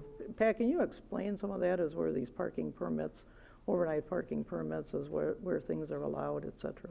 Well, typically, you know, parking is prohibited in all of our downtown parking lots overnight unless you get a permit. If you get a permit, it doesn't guarantee you a spot or any particular spot, and we ask that the voluntary request we make that they alternate between sides of the lot in the wintertime, so that one night they would be parked on one side and we do our maintenance in the rest of the lot. The next night they move to the other side of the parking lot and we can clean up the rest. It's been generally successful. Our public works staff report that they're able to get it cleaned up most of the time. We had a pretty light winter this last winter, but you get a permit. Most of the downtown residents buy them for the whole year. You get an annual permit, and that just means you can leave your car there overnight. It doesn't promise you a spot during the day. And in each of those lots downtown, south of Washington, you've split them into about 2/3, 1/3, with 2/3 of the lot having a 3-hour time limit during the day, 1/3 of the lot having no time limit. So people can park all day there, and if you go down there early in the morning, or not real early, at 8 o'clock when we start enforcing the 3 hours, you'll see that 1/3 is always full right away, because the all-day parkers want to grab those spots so that they can leave their cars there all day. I don't know if that's what you're looking for. That's kind of how the lots have been used, and we have maintained a fairly consistent. It's not 100% consistent, but you get one overnight permit per unit. We don't want to start giving 2 or 3 if people are going to move in down there. That they're very small units. The ones in this particular development are 600 to 900 square foot units. So I don't think they'd have 3 or 4 people with cars living there. They would get one overnight permit per unit. Would be the intention. And we'd let the developer know that, we'd let new residents know that, and we do that now with Zephyr and Grand. They all have one spot underneath, and then they're entitled to up to one parking permit in the surface lots. No, thanks. That's pretty much what because we do have rules and regulations as to parking, and, you know, where you leave your car, because the major purpose is we leave goods parking spaces for shoppers when our businesses are open. So it's important to do, important to consider, and you're not guaranteed a spot. It's just, good luck during busy times of the year. So, but, you know, in that case, you know, I will support this because, you know, it is well set out. I do wish that it would have been gone through the DDA board before it, you know, to get input from DDA members. I understand that that's not necessary, but it would have been nice in lieu of that. You know, I don't really have a big issue with this. So as long as everybody knows what the expectations are, so. Very good. Except for our DPW crews that probably cringe every time they hear it talking about this stuff. They probably do, I agree. It's nice to keep them in one spot, you know, instead of having to helter-skelter all over a parking lot. We have to try to weave in and out between them, so, yeah. You like plowing my parking lot? I plow mine. How many wrecks I got? They don't move. All right, is there any more? More of those? I have to plow it. We need more wrecks? They're already there, right? Yeah. Record I just drop them. Yes, oops, there was one extra scratch. Yeah. Any more comments? No. If not, I guess we're ready to vote. Scott? Yes. Fritz? Yes. Manetza? Yes. Kruger? Yes. McCaleb? Yes. All right, next item. Jennifer can go back to her Yes, dinner Jennifer, date now. enjoy. Happy anniversary. Yes. We could sing that, but we won't. All right. That might not be a gift. It's probably not a good idea. That would ruin her night. Yeah. Sorry, Jennifer. Okay. Next item is to approve a resolution regarding the Grand River Waterway project. The administration recommends approval. Is there a motion? I'll moved. And I'll second it. It's been moved and seconded. Let's see, where do we want to start with this one? Pat? You know, the idea of the resolution there was an awful lot of discussion going on, and I was encouraged to put something together, just pulling all of those different, I guess, thought process together as far as concerns about the environment, congestion, erosion, wake, dredging costs ongoing, all that sort of thing. So it was just kind of a catch-all. Bob was able to help refine some of the language today, and you have a draft copy of what he came up with, and I left a draft copy over in front of Alex. So if there's any, you know, more wordsmithing you want to do or other direction, but up till now, the city of Grand Haven's not taken a formal position on the proposed project. And of course, the harbor, which is where the Grand River Waterway would enter Lake Michigan, is under the jurisdiction of the city of Grand Haven. So I would expect there would be some desire to have some feedback or participation by the city council as this goes forward. Absolutely. So I think, I know I was at the meeting at the county level. I know Bob was there also, and it was, I think, a very powerful meeting. A lot of great information was shared. Probably one of the best informational meetings I've been to as on that basis, on that level. So I'm fully in support of. I really appreciate the work Bob did on this resolution. I think he very much strengthened it and nailed down a whole lot of the issues that we have here in Grand Haven with it. I have heard say 99% of the people that have contacted me about this do not think that dredging the river is a good or well thought out idea. And so I am in support of this resolution opposing that the waterway from the city, from my perspective. So. And as well, and I'll be perfectly honest, when dredging idea first came up, and it was like, hey, let's have a waterway to Grand Rapids. I'll admit, I was intrigued. Thought, well, you know, there's something there. Possibly there's some good there. And the more I heard, and the more we talked, and the more information I got, the more I realized that it's a can of worms, that it is filled with potential unintended consequences. We talked to our friends at the Corps of Engineers when we went out to their open house in Detroit and talked to them about it, and they just were not at all encouraging between potential threats to endangered species and changing the dynamics of the river and all the things that we just are so hard to model and predict, and the things that we don't know or the things you might miss when you're doing your investigation, that there's really not a lot of good that's going to come out of this. And the economic return that's possible is going to be offset by economic potential loss. So I took Pat's language and I put it in terms of things that we are pretty sure we know about, things that we think are genuine concerns rather than things that need to be studied. And I still came up with something that I think is, these are good reasons to not proceed. And I don't foresee any reason to ever proceed. So it's one of those things that once you go and you dredge the river and you do all this stuff and you, with the best of intentions, once the genie's out of the bottle, you can't put it back in. And if you've done something bad, you can't fix it. It's been dredged in the past. It's been allowed to go back to natural.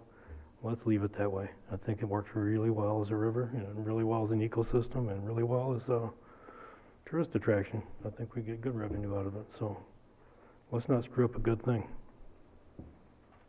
And I think one of the presentations from the Sea Grant, I'm trying to remember his name, Dan, you remember his last name, Bob? Was it Dan O'Neill? I don't remember. I've got it somewhere. Well, he had a presentation, and I think I copied everybody on council on it. It was an excellent presentation about the effects that this would have on the river, on what's the various fish and other flora and fauna that's in the river. Just dredging that, speeding up the flow of the river and what it does to potential erosion, having the boats going up and down, creating wake because you in a confined space because you can't avoid that. So it was an extremely interesting article with a lot of information. So I will. Dan O'Keefe. Dan O'Keefe. I know it was Dano something. Dano. Dano, huh? Dano. Welcome, Dano. All right. I was also at the Fillmore Street Complex for that presentation. Sorry, I didn't see it. It's okay. Sitting near the back with Bob. I will echo exactly what Bob said. When this idea first came up, I was really keen on it. The idea of hopping on a boat in Grand Rapids and coming to Grand Haven or vice versa is very appealing. The more I've thought about it, though, from an environmental standpoint, I have some concerns. And I think this motion has articulated those very adequately. I was concerned with an earlier draft that had a bit of hyperbole in it, to say the least, and this is toned down quite a bit, and I appreciate the much more objective statements that you've made here, Bob. So, yeah, I'm in favor of this. I think the bar needs to be set pretty high for the developer or the interested parties, in the case the developer and the state, as far as protecting our natural resources. If that can be met, then I'd be very much in favor of reviewing this at a future time. I'm suspect as to whether that can be, for all the reasons mentioned in here. And I would love it. I'm thinking, we've done or seen images of very shallow draft boats that go up and down rivers and carry large amounts of people out west and even in Europe. And perhaps that's a possibility that could, find some middle ground on this one. So as it's presented here, I'm going to vote in favor of this, and hope that the bar it's communicated well that the bar is pretty high to protect our rivers and our natural ecosystem. So that's all I've got. Absolutely, Josh. I agree with all you guys. Having a family that grew up on the river and that, my grandfather used to trap here and that, and during the 50s and 60s, I seen what Eagle Ottawa used to dump out there. My grandfather would come home and you can tell what color dye you were dyeing the hides. It was either red, green, or blue, whatever. There was back then they just figured they could just put one in the water. It'll just kind of wash away and blend in. you don't know what's gonna be. If you're going further up that river in Grand Rapids, and who knows what is in the sediment up there. I used to drive up there on a tugboat for the construction aggregates when I was a kid. My dad worked up there, and I used to ride the boat up there. You're right, they did dredge it for a while up there, but the tug actually kept it pretty clear because we run aground and we'd have to really work out to get through there. But I'm not in favor of dredging and stirring up anything that could be possibly underneath there. You're talking about an industrial age when they just dump things into the river thinking they'll just go out into the lake and filter out and never see it again. Well, we have things like PFAS and everything else that's going on now. We just don't need to stir it up, seeing that our water source is at the mouth of the river right here alone. And who knows what we could be picking up and bringing in. So I'm really leery about the whole thing. I agree. I think this resolution says it all, and I think we don't want to stir that the bottom of that river up and watch it all come down here. So I agree. I would not want the Grand River dredged. All the pollution over all the years is down there from all the factories up in Grand Rapids, and I just let it lay. Let's not stir it all up and bring it down here. So I'm completely in favor of this resolution. Any other comments? No. Yeah, just one more on the pollution side of things. Growing up in Grand Haven, as Mike's talked about, trapping. My folks didn't trap, but third generation here. So many times when I'm down at the state park as a kid swimming, and we're told to get out of the water because there was a sewer overflow in Grand Rapids. And, there's a lot to overcome with this. And for someone who's grown up here, as many of us has, the history of that pollution, it's real. It's very real. And we end up with all of it right here in Grand Haven. So, I just wanted to add that too, just having experienced it as a kid. So, thanks. Well, the one thing that we haven't touched on as much is the congestion that we already have here at our Grand Haven Harbor, and especially during holidays or Coast Guard Festival when the boats are rafted all the way across the river. We already have a tremendous amount of boat traffic. Got the bridge that goes up and down. Sometimes it doesn't go up and down. Sometimes it just stays up. Sometimes it stays where it is. And so we don't need to exacerbate any of those items either. So that is just one more reason why we don't feel that this is a good plan for us, for the city of Grand Haven anyway. So I think we're ready to vote. Fritz? Yes. Manetza? Yes. Bruger? Yes. Scott? Yes. McCaleb? Yes. All right, next item. Next item is to approve ballot language for the proposed charter amendment of Section 9.1 of the Charter of the City of Grand Haven, Michigan, regarding increasing tax limitation to 3 mills for infrastructure upon other millages expiring in 2021, 2028, and 2035, and direct that this resolution be submitted to the Governor and Attorney General for approval. The administration recommends approval. All right, is there a motion? So moved. Support. It's been moved and seconded. And this is the second. We're ready to move on this as far as sending it to the state. Yes, this is just a further clarification of the actual language that the charter will read, kind of like the codification of it needs to be in the resolution itself. So this was sort of discovered after you already passed this once before, but now the actual language that's going to be inserted in the charter is included as part 1 of the resolution. So it was just, I guess, a formality to make sure we had it right before it went off to the Governor and Attorney General. Okay, it's still going to be, somebody's going to read it and go, oh, I know what that says. Pretty much. Yeah, I think the first part is a little bit wordy and intimidating. It's the language that will actually be in the charter, and it talks about what percentage of the overall tax base can be levied each year. And then it's the second part of the resolution is what you already passed. which you did wordsmith some, and we've left that exactly as you had it before. Yep. Yeah, that So was good. first part, section 9.1 of the charter, reads like the charter reads. It's a little bit officious, but that's the way it needs to read in there. That's where you have your power to tax. If you could scroll on down, Ashley. Then part 2, on the next page, that's what you already approved. Right. That's the language that you looked at before with the additional 1 mil effective in 2020, additional 1 mil effective in 2028, additional 1 mil effective in 2035, each of those with the qualifier when these other millages expire. So you can't levy those millages until those other bonds expire or until the community center and Grand Landing millages expire. All right. So it's still the exact same intent, exact same direction, just getting the rough edges off it, cleaning it up, so that the governor and attorney general don't send it back to us and tell us to do it. All right, sounds Get it good. right the first time. Any other comments? Yeah, I guess I hadn't realized until I saw this agenda item that this was actually a charter amendment. I thought we were doing a voted millage, similar to other millages we passed. So if I missed that, sorry, but I didn't recall that we ever talked about an amendment to the charter.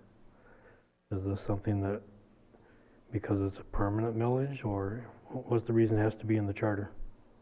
Because the charter clearly limits the number of mills you can levy, and this is in addition to that charter maximum. Well, we have voted millages as well, which aren't under that cap, the 15 mil cap. That's separate. When we vote in for the 1 mills and the one, for the specific construction. Those, but now we're putting it in here because it's a permanent? Because it's a millage. The other ones were bond authorizations. Okay, that's the distinction. Allowed our full faith and credit, and for that purpose, yes, you can exceed your voted, your charter millage. So All right. rather than go out for a bond, we're going for a millage. All right, well, thank you for that clarification. The only other question I had, maybe I'm splitting hairs here, but when in your section 9.1 power to tax, all the italicized ends with for infrastructure construction purposes, but in our actual ballot language, we talk about replacing, repairing, maintain, extending public infrastructure.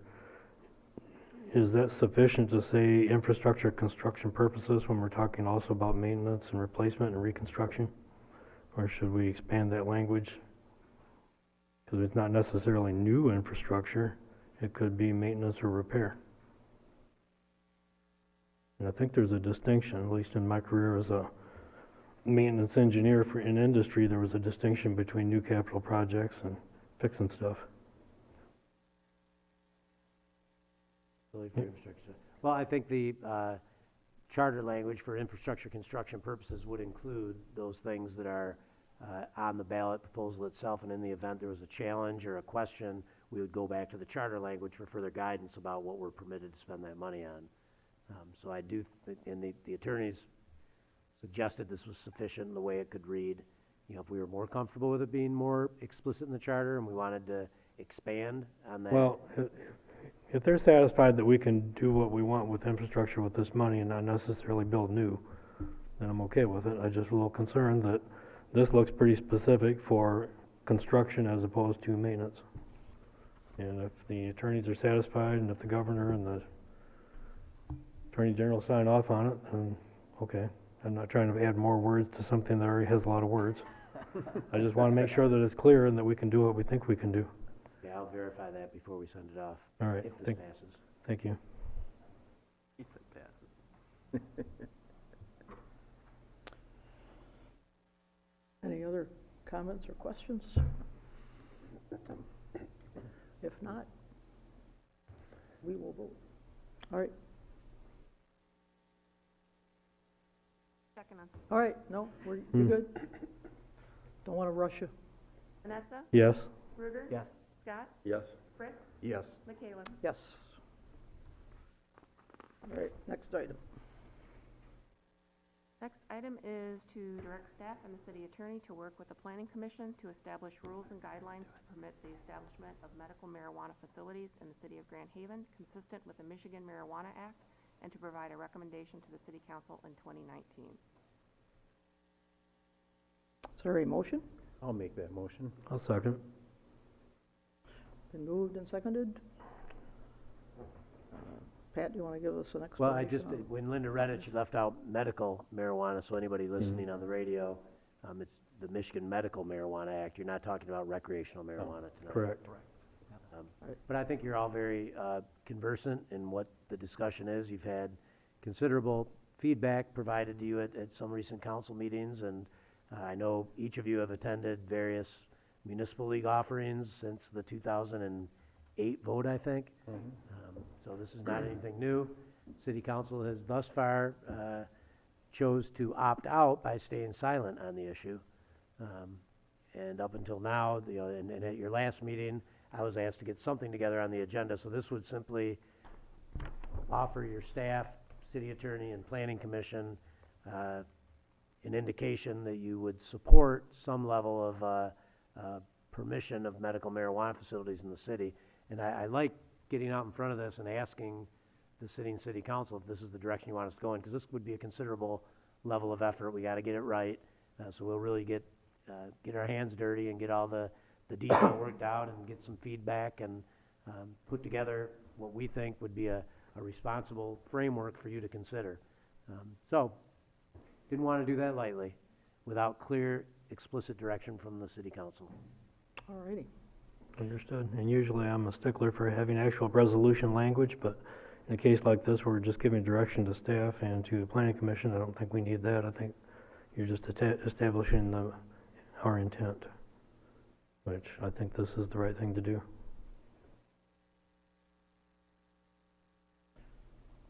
Yeah, sorry.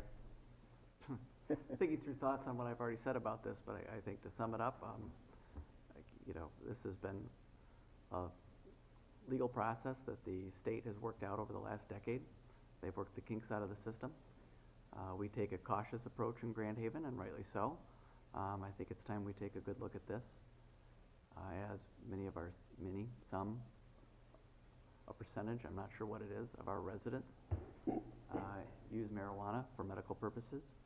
And during the discussion about Prop 1 over last year, every argument that I heard that was convincing to me that marijuana should be legalized was based around medical needs. And I think that's the most substantive need,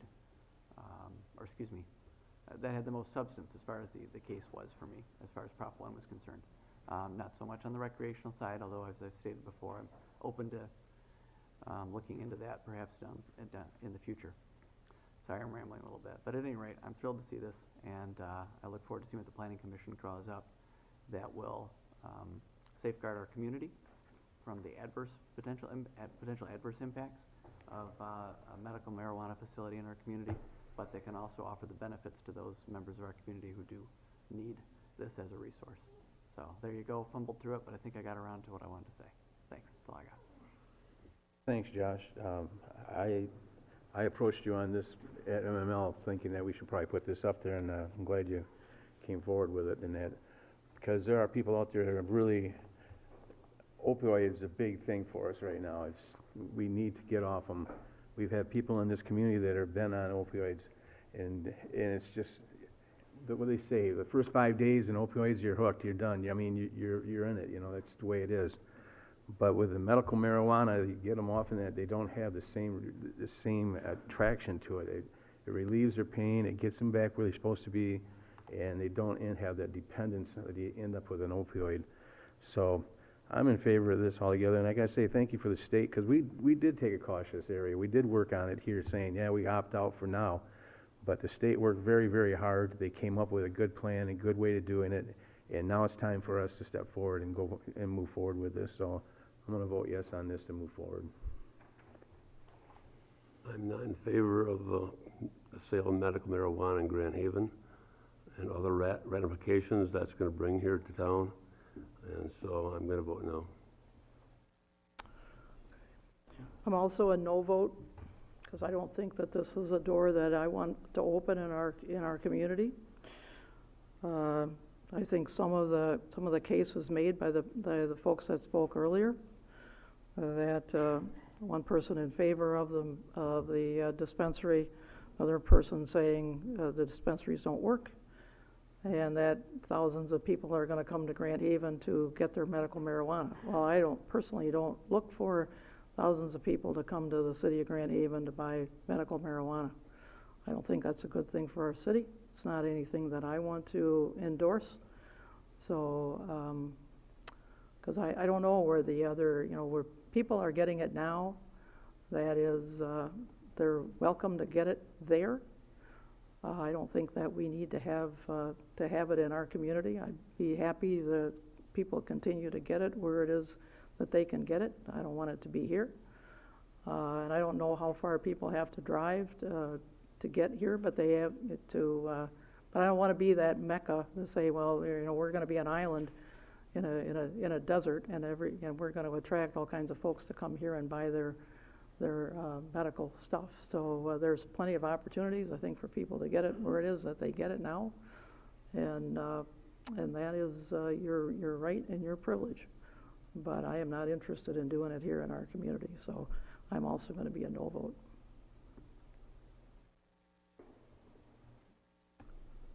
And unless there's other comments, I think we are ready to vote. Bruger? Yes. Scott? No. Fritz? Yes. Manetza? Yes. McCaleb? So we are to report by city council. I'll start. Oh, okay. I hope everybody had a good, happy Easter, but I've been approached by the VFW, and I've talked to Pat about this many a time, about those gum trees they have down there, the little balls. Well, what happened was just recently they had one of their patrons slipped and fell on them down there. And it's also starting to break up the concrete. I think those trees have finally seen their existence gone. I would like to see those trees removed. They don't go with the rest of the decor of downtown for us anymore, and they're a hazard. And I think we should probably take care of that for them. Also on 6th Street over here, if you go down here just behind us and you go 6th North, they did a lot of underground work here, and they got concrete, they got everything all over the place. The yards are still tore up. The neighbors down here would like to see their yards put back together. We got them ample time now. I think they could probably get back at it and make sure they clean it up. If you just go over in the corner of Columbus here, and you see it's a disaster. It looks terrible. Also, I brought this up before, is on the coal tipple. I'd like to see where we're at on that.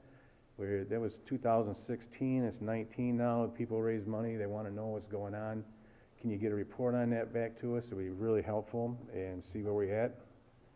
And also, I do remember one time over here on the corner of 5th and Columbus over here, Denny said one time, he says, boy, there's a lot of water standing there. Well, that was 2 years ago, and we still haven't had any results on that. Every time it rains, or if you have the sprinklers going, people have to walk quite a ways around to get out of here. Right on that corner, there's a real low spot there, so. Oh, right there by Central Park. Yes, right by Central Park on there. I remember Denny said that at one of our goal-setting sessions. He'd like to see that taken care of when we were over at the community center, so.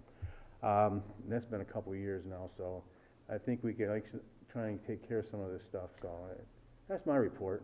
Well, speaking of that puddle by the corner of Central Park, there's this on 2nd Street, for some or other reason, is also between Franklin and Washington, is also whenever it rains, a huge puddle. And I'm not sure why, but the water just sits there, and I've always been curious as to, so if we check out the corner of Columbus, maybe we can also check out why it collects on 2nd Street. 2nd Street and? Second, between Franklin and Washington, as it comes off right where the driveways are. Are you talking the about driveway to the 3rd parking Street lot? here? It's because they're putting new Is it 3rd Street? Maybe yeah, it's right 3rd by the Street. bank there. Yeah, right by that's 3rd Street. I'm sorry, it's 3rd Street. Putting new asphalt in there. Make sure that they put it up there so that the water doesn't congregate. Yeah. It's always probably about 3-4 inches deep. I go through there. It's my neighborhood. I always wondered, why does it collect there? I don't know if it runs out of the parking lot. It's low. But there's always a big puddle. Because it got cobblestone underneath there yet, and it keeps sinking. You got rid of the railroad ties. The amazing railroad ties were down Fulton Street. Yeah. Okay, I'm done. all right. Oh, only one Well, thing. thanks, though. Tigers are 500, so we're all good. Oh, okay, good. Go Tigers. I want to agree with Mike, those trees need to come out by the VFW. And not just the VFW, I think there's other ones downtown that, Yeah, down those Franklin. things are a mess, yeah, and I agree. I think those trees need to come out. And looking for places to put trees, I think, take those out and put some of our tree planting that we do in the springtime to get those out and put some other ones in there, something that's not quite so messy downtown. And also the puddle you're talking about, that's been a while, but yeah, I remember talking about that, and it's still there, like you said, and when we have Coast Guard and other activities at the park, and that water always seems to be there, and people have to walk around it all the time, so yeah, and it's time to get that out of there. So, a couple good things that we need to work on to get done, and I can see that they're milling all the roads, and we're getting ready for asphalt, and that's a good thing. So we're getting a lot of our roads done this year, and hopefully they get done soon, and we can get those roads back in drivable condition again. So, and I want to thank the Public Works Department for all they do. I see them around a lot and cleaning catch basins and sweeping our streets, and they're doing a great job out there, so I just want to thank them too for the great jobs they do for us. That's all. All right, thanks. Okay. Appreciate that Representative Lilly and Pat McGinnis notified us that the short-term rental preemption bill appears to be alive and well in the legislature again. Seems to have come back to life after having died in the previous legislature, so we should probably try to make sure all of our citizens understand the potential threat to our neighborhoods and the threat to our ability of our city to come up with good compromise solutions to regulate how things are done in Grand Haven, what kind of culture we have here, what kind of neighborhoods we have here. So everybody be aware who's listening that this has come back. Contact your legislators, your senators, everyone that you can. Contact also your local realtors and ask them to tell the Michigan Realtors Association to back off, that we like to have local regulation here and that we think we know how to handle this. So appreciate the heads up on that, and apparently we have more work to do to protect our ability to have the type of city that we want here.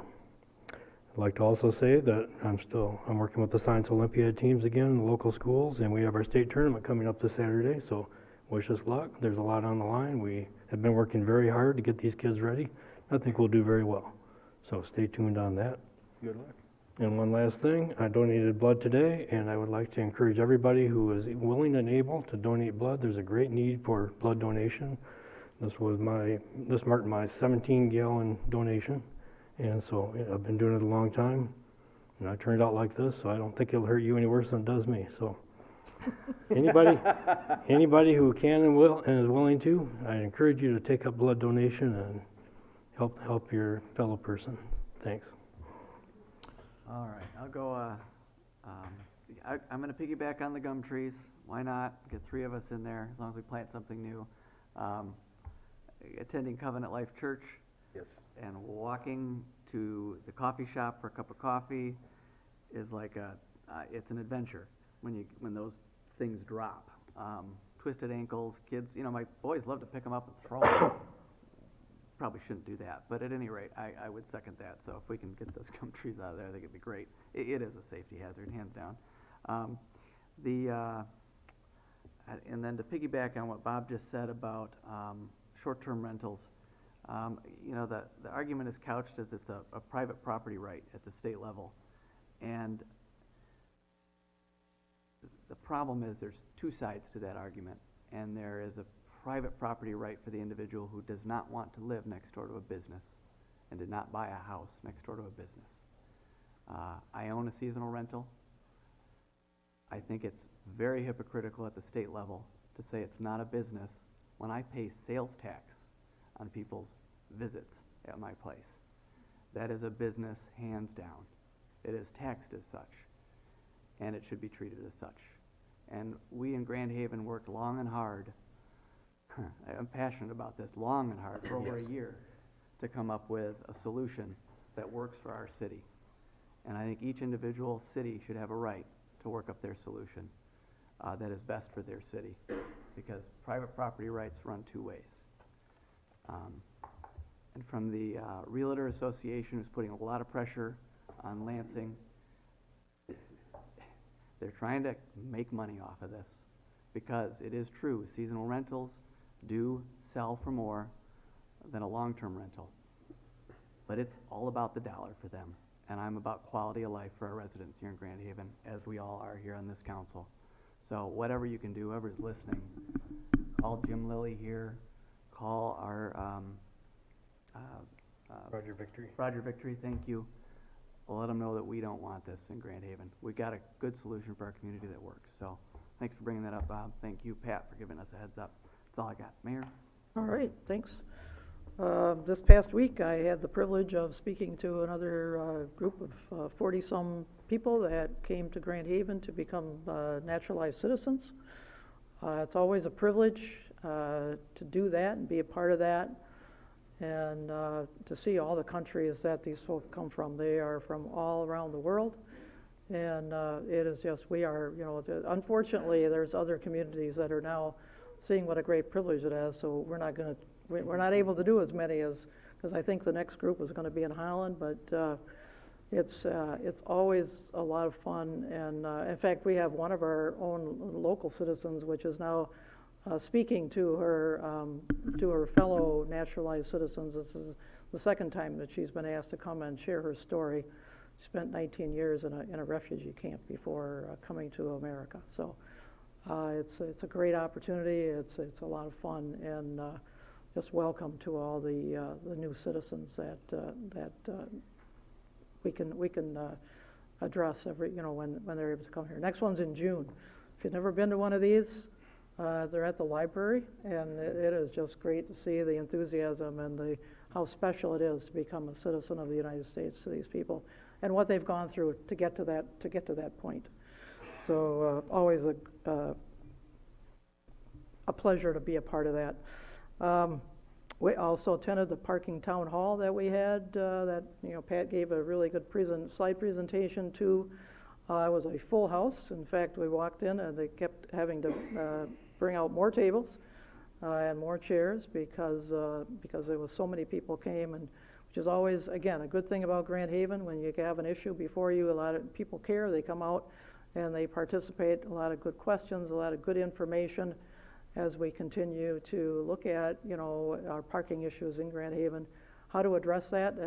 It's a long-term process, not a short-term, not something that's going to happen this summer or next summer as to how we deal with this. But it is something that we have to talk about and wrangle with the different possibilities. So I appreciate everybody coming out to that, and that was I'm sure there will be follow-ups to that. I don't know, since our charter says, or somewhere it says, our ordinances say that tree has to be 50% dead before we cut it down. I tend to agree that these trees are kind of a menace because of the size of the fruit that falls from them, and the amount that falls from them.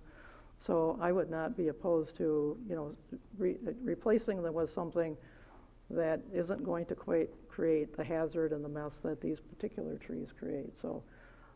Like white pears, are those? No, okay. White pears. Okay. We have 3 million white pears in this town right now. We do not need any more, thank you. They smell kind of funky, and there's way too many of them. We need different, a nice shade tree is nice, just not one that drops spiky 1-inch balls all over the sidewalk, making a tripping hazard for the folks that come to the VFW. So. I agree with that. I love the trees, but let's get something that works a little bit better. Also, piggybacking on the short-term rental thing, what this law proposed would do would not just be for right now we have certain districts where short-term rentals are allowed. This upcoming law would wipe that out, and it would be allowed anywhere in our city, which means that any affordable house that would be affordable to someone coming to Grand Haven would be bought up as a short-term rental, would no longer be affordable. So if our legislators are interested in affordable housing, which everybody is, or some sort of level of housing affordability, creating this, allowing short-term rentals anywhere in our community is going to destroy that. It's not only destroy neighborhoods, it's going to destroy a lot of housing that is potential to affordability to a lot of folks. Because there's as Pat showed in his parking study, the value of housing on one side of, in different parts of our community is huge. And this would totally make a mess out of that whole schematic of what houses cost where, because once they turn into short-term rentals, unless the market is totally saturated and nobody can rent them, the price is never going to come down to where they are affordable, because there's just too much money that can be made. So, like I said, destroys neighborhoods and destroys that segment of a price point that's we're never going to see again. So it is important that our legislators hear us. If anybody wants, if there's going to be hearings or anything like that, I think our whole city council would probably like to go there and testify as to the damage that this can do to a community. So thanks, but no thanks. Absolutely. I'll be the first one to volunteer because it happened to my neighborhood. Yeah, yeah, and I don't want it to happen to mine. So I can tell you exactly what the outcomes are. That's right. It's part-time residents. We don't need them. No offense, but we don't. City manager's report. Thank you, Your Honor. First off, just to reiterate, I'm very proud of Ashley for not only for the job she's done here, but she's also influenced and impressed the dean at her school, as well as the intern program at GVSU. So it's very inspirational to see her get recognized as she finishes up her current studies, and we'll see where she goes from here. It's going to be great to follow her career. And she's not going anywhere. She's staying right here. I hope as long as we can keep her. But she's a shining example of the next generation of administrators. See, ankle bracelet and a 50-pound lead ball that's attached. You got her tethered to the desk. The RSVP Safety Patrol Dinner is May 8th. Mike's a yes. Jerry's a yes. It's the annual Safety Patrol Dinner at the Eagles. Yes. If you could get with me this week and let me know if you're a yes or a no. And that's May 8th at 6 p.m. It's pizza, a magic show. They recognize a community builder. They recognize a law enforcement officer. And there's 200, 300, I don't know. Oh, yeah. Hundreds of fourth graders. Is Max going to come? Oh, yeah, I think they do that. Yeah, they have the demonstration by the dog that used to be used to sniff out illegal marijuana. Yeah. So, Max is out of a job. Yeah, but he's still a great asset in our department. He still tracks down criminals. He's a good tracker. He still tracks criminals down. Find lost kids. He does and all kinds of great things. Extremely nimble. Nobody thought about all the dogs who put out of work with Prop 1. Yeah. Man, what a tragedy. thoughtless of us. The People's Choice Award. We're all familiar with the People's Choice Award that the Grand Haven Tribune puts together each year. Well, I was very enthusiastic when I went through it, and I sometimes look at them and I wonder who got all their family to vote for this one or friends. But this one I think is really legit. If you look on the far right of the screen, the best place for family entertainment in the whole area is your own imagination station. Yes. Number one. All right. And then the best place for kid-family fun is the Grand Haven Splash Pad. Yeah. Both things which you five had an awful lot to do with. So I just thought that was really a tribute to the city. And the best things for kids and families to do in this whole area are free things. Well, okay, it's free for some, not free for us. Free to some people. No, the Imagination Station, all privately fundraised. Yep. The Splash Pad, privately fundraising. Funded. We do have some maintenance costs, but I think that's spectacular and a credit to the city council and the city and all those partners that we have out there. And also mentioning the Tribune, Alex, he hears from us when he doesn't get it right, and sometimes all the time he gets it right. And there's been some good articles lately. Good articles lately. The article he put together on the parking meeting was really informative and well put together. So I just appreciate Alex and the work he's doing. Some things I wish he wouldn't cover. He just doesn't listen to me when I ask him not to. But he often goes unnoticed, and I'm pleased to see that Channel 13's here as well tonight to spread the word about what you guys are up to. And that's all I have tonight, Your Honor. All right. Thanks very much. General business, call the audience. This is a second opportunity to address council on anything you have on your mind, so if anybody'd like to do that, please do so now. Twice in one night. I don't know if that's a privilege or a curse for you guys. I don't know which it is. In regards to the Grand River Waterway project, I just want to add a couple of things. I remember my work on the Restore the Rapids stuff in Grand Rapids, and very many of the concerns you had were raised at the same time. Very valid concerns about fish and flora and fauna, pollution possibilities, speed of the river, all of those types of things. And let's just understand for a moment that they're within an eyelash of ready to go on this project. All of those hurdles were identified by environmental groups, DNR, DEQ. All of them were successfully mitigated.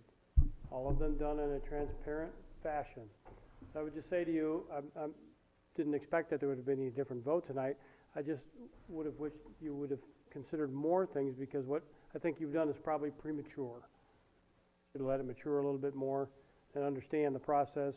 It's going to be a long process for what it was a long process for Restore the Rapids. And I suspect if you still have the same considerations that that impact of that project is also felt downstream, that you guys might want to consider some sort of resolution in opposing that as well, because that would be consistent with what you just had completed. Thank you. Thanks. Not Anyone a bad else? idea.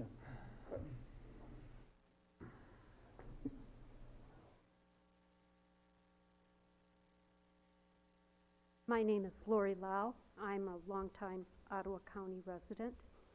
I am also a medical marijuana user, and I am quite insulted by your insinuation that you would not like the likes of me coming to your town to purchase medical marijuana. My daughter suffered from epilepsy for 23 years without any hope of having control until we began using medical marijuana. This was at the insistence of our neurologist, who is the director of the Rush Epilepsy Center in Chicago. So I just want you to know that I've been married for 37 years. I've been a stay-at-home mom. I am a very conservative person, and I thank God for marijuana every day. All right, well, thank you.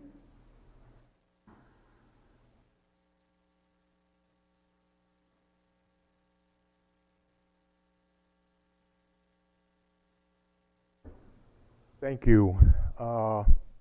My name is John Beatty, and I have lived in Grand Haven for 11 years. This is my first city council meeting, and it's been quite interesting. I would like to piggyback on this young lady's comment, because when I read in the paper, I was pretty much insulted myself when somebody says that people coming to Grand Haven to get marijuana is going to turn the city into a group of potheads or potters or whatever. That's insulting to our citizens. I think you owe our citizens an apology, and I think you need to think about what people that do marijuana, the reasons they do it, and why. I personally don't do marijuana. I had a couple of puffs when I was in college 90 years ago. That was it. I got nothing out of it. No big deal. I don't smoke, but I believe in people having the right, especially when the state says it's okay. When the state says it's okay, as far as I know, from my high school civic classes, that you're supposed to represent the citizens of your community. The state says it's okay. The state, as far as I know, usurps the city. The federal government usurps the state. Okay, remember that you are supposed to be representing people, and to say derogatory things about them publicly so that you can see them in the paper, I take offense to that. I think apologies are owed, And I think you need to be very careful. You can believe whatever you want, but I think you need to be very careful as public officials with what you say. Thank you. Thank you. Anybody else?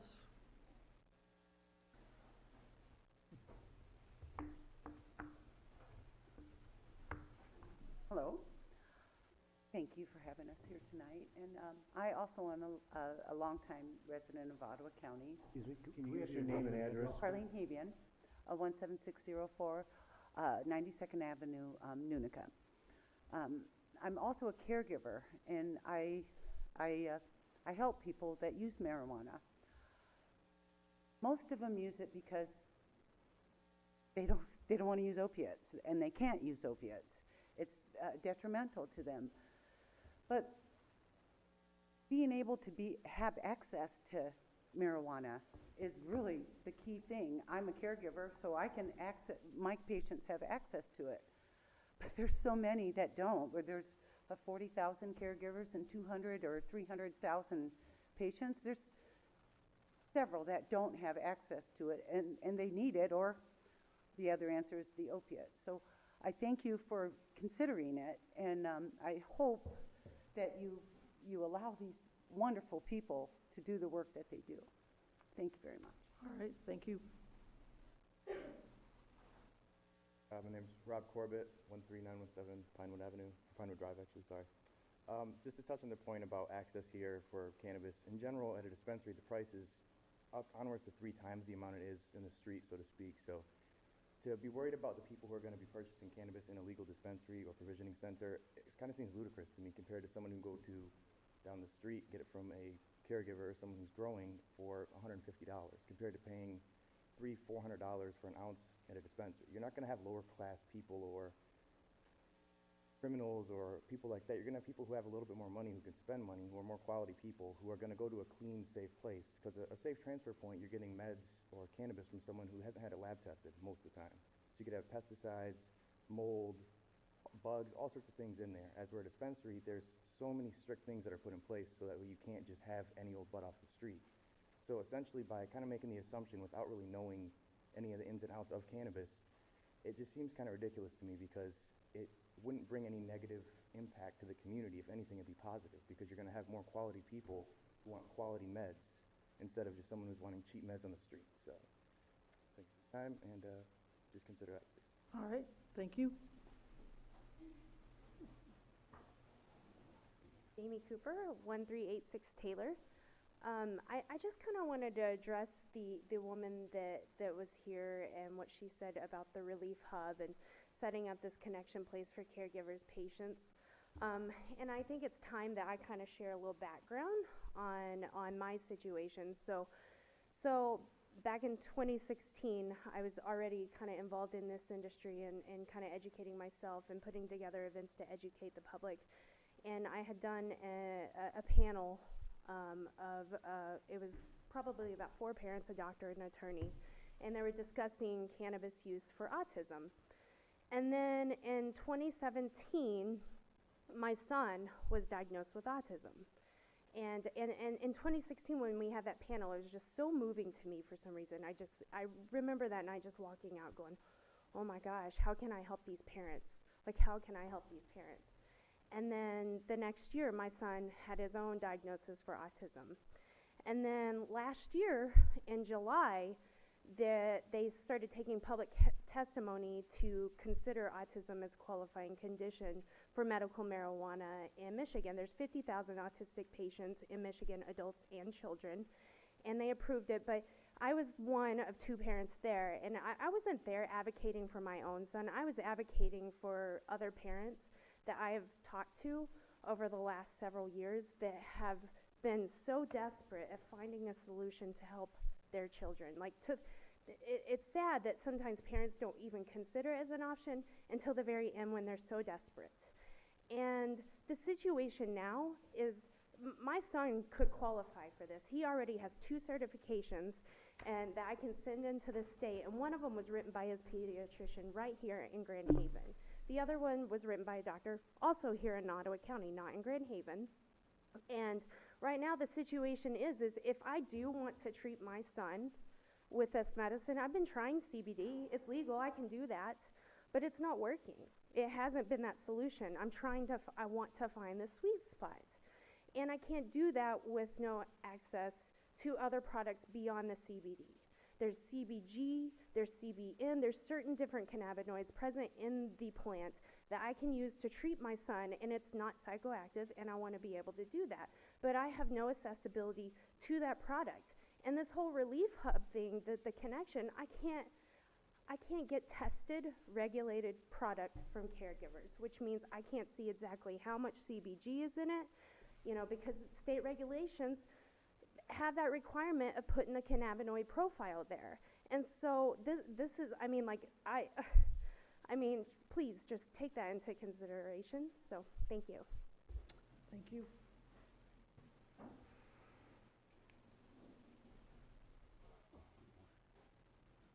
Good evening. My name is Josh Westra. I don't want to give my exact address if I don't have to, because I don't know any of you, but I live a few blocks south. Madam Mayor, I would encourage you to I don't know what your name is either, sir, to the left of the mayor, Mr. Scott. I would encourage you to actually look into what you're talking about. I don't mean that as an insult. I mean that as educate yourself before you speak. I don't think that you've honestly looked at the benefits of medical marijuana as much as you should. I think you're stuck in an archaic type of thinking where you believe that all of a sudden there's going to be people coming to town and beating down the doors, and I've got to get my weed, I've got to get my cannabis, I've got to get my CBD, I've got to get my gummies, I've got to get my edibles. That's ridiculous. I come from Colorado. I've lived in Colorado for 16 years, and I just recently moved to Grand Haven last August. Weed's been legal out in Colorado for years. We don't have that. I lived in a neighborhood where I had neighbors who used marijuana. I never worried about my kids being outside. These weren't bad people. The stereotype, the stigmas, the overall ignorance beyond the table that you guys are sitting at is astounding in this community. I have never seen so many closed-minded people when it comes to a plant in my entire adult life. Let me give you an idea where I come from real quick. I was raised in a Christian household, and you can roll your eyes all you want, Mayor. I was raised in a Christian household. I attended a Christian school growing up. I am a Christian. It reads there on my dog tags. I served in the military. I served in the United States Air Force for the better part of a decade with some of the best people I've ever known in my life. And guess what? I was diagnosed with a degenerative spinal disease called ankylosing spondylitis, which I would encourage you to look up as well, because this might give you a more understanding as to why I'm so adamant that you re-look into this situation.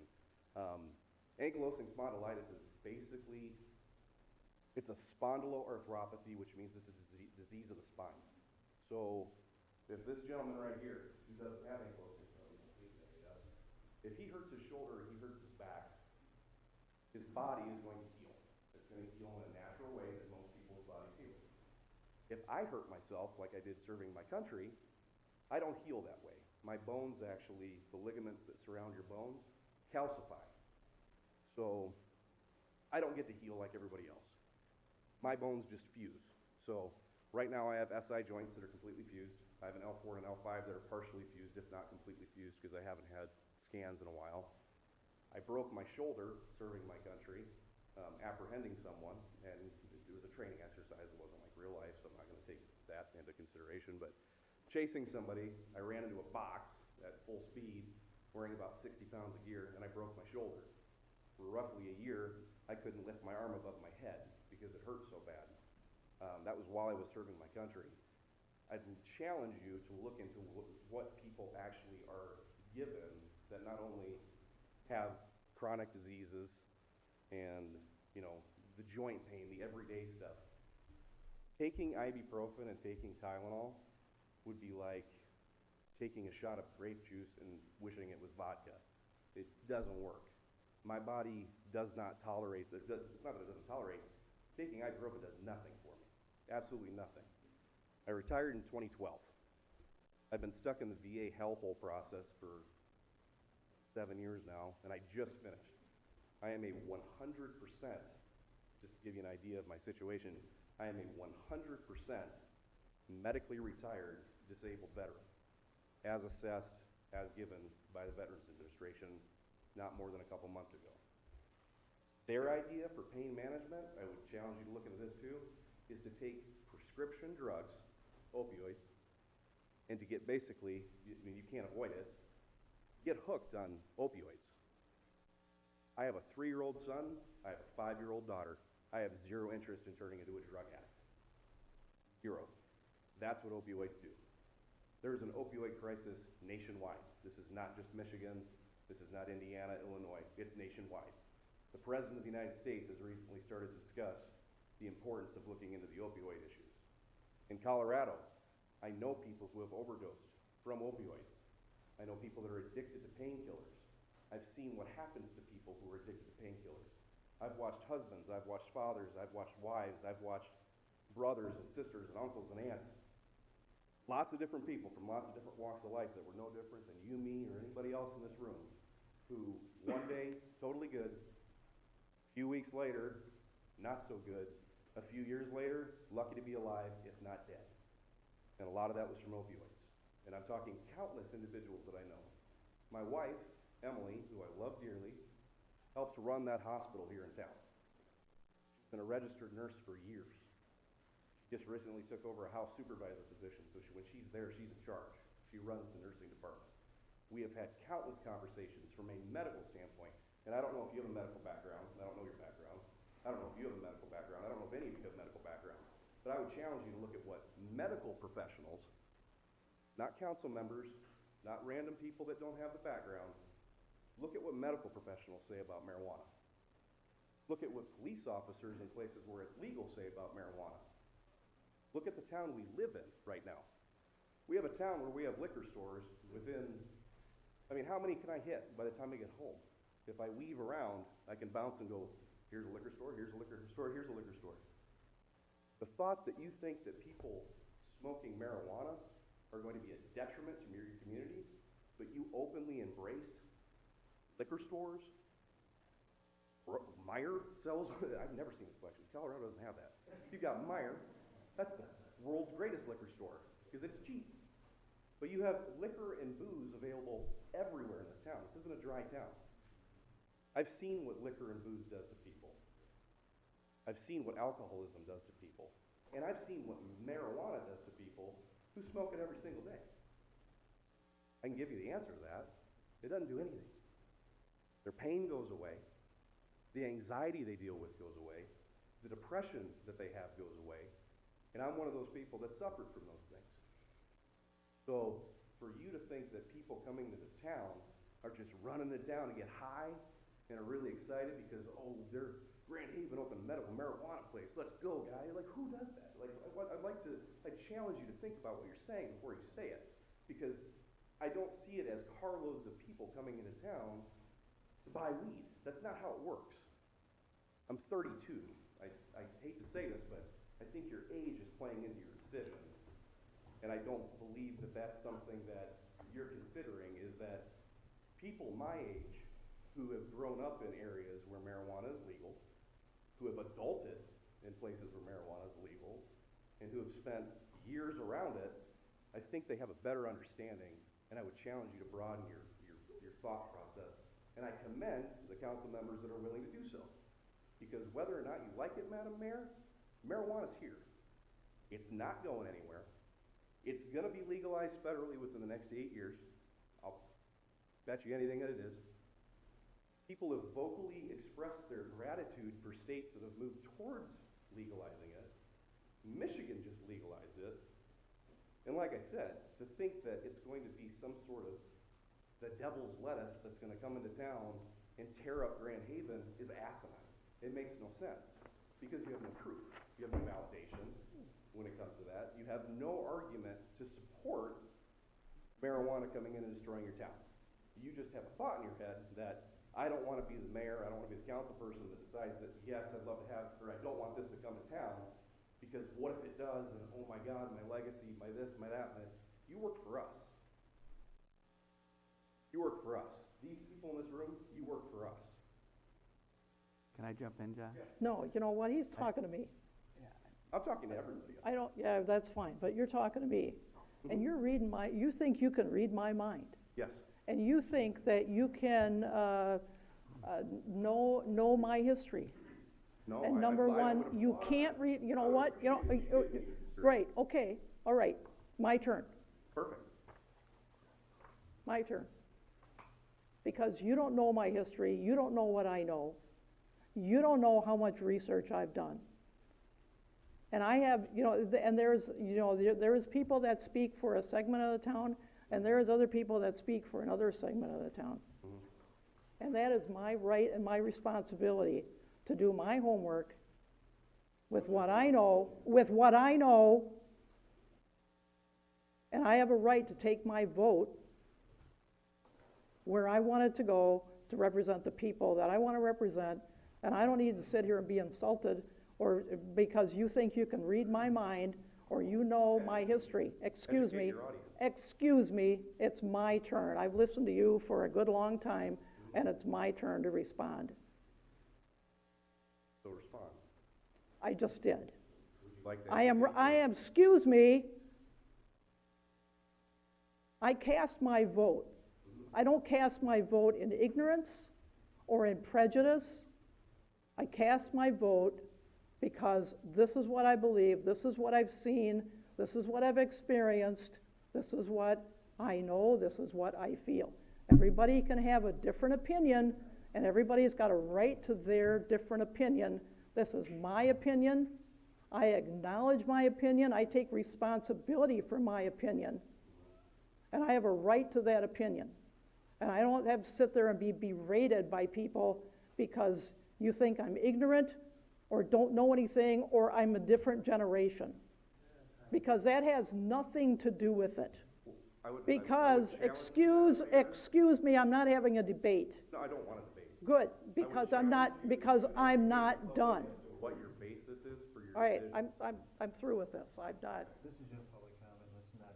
That's right. Well, after being accused by 4 different people of having an issue, Josh, I need a time to respond, and I'm done. You did. Thank you for your service. It's a very challenging issue in Grand Haven, and we're trying to find a path forward. We do move a little slower, as I said earlier, with good reason for our community, and some of our population has voted in favor of it, some have voted against it, and I respect the mayor's decision, and Denny's as well, as I'm sure you do too, as a democratic process. Absolutely. So I want to thank you for your service. We usually have a time limit. You probably went past it, but I want to say thank you, and we got your message. I'll leave that up to the mayor. And I just want to say one thing. Yes, sir. I've seen it firsthand. My son was on it. I've seen it. Don't tell me I haven't seen it. I've seen it. I've had to deal with it. That's all I'm going to say. May I finish, Madam Mayor? I thought you were done. No, I wasn't. So I think you've had plenty of time. So I can't Because finish my remarks. I think you've said what you need to say, and I would like to see if anybody else wants to come up to the microphone. Okay. You are welcome to do it, because I think you're done. You're about to repeat yourself.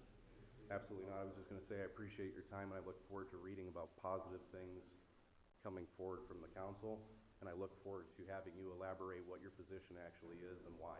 I think I did that.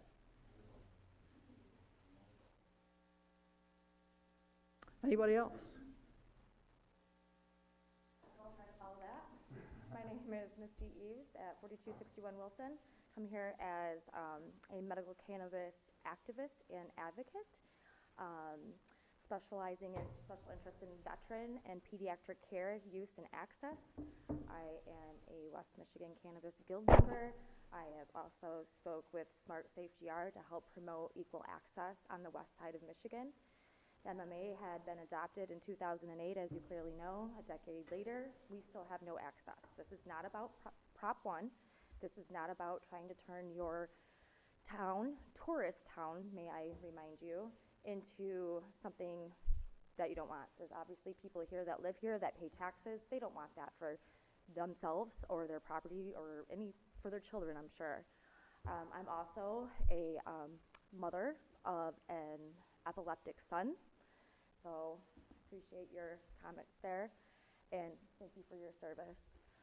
I am sorry you feel the way you do, but I think we feel a certain way too, and I think it's okay for us to also voice our opinions and advocate for you guys as well. My son is right now on 20 pills a day and is not controlled by pharmaceutical medicine through DeVos Children's Hospital. And it's sad to see the regression in my son, the lack of quality of life. I now have to homeschool him because he cannot be in a public educational system. And so when you say, I don't care where you get it from, that is hurtful to me as a mother, to me as a caregiver.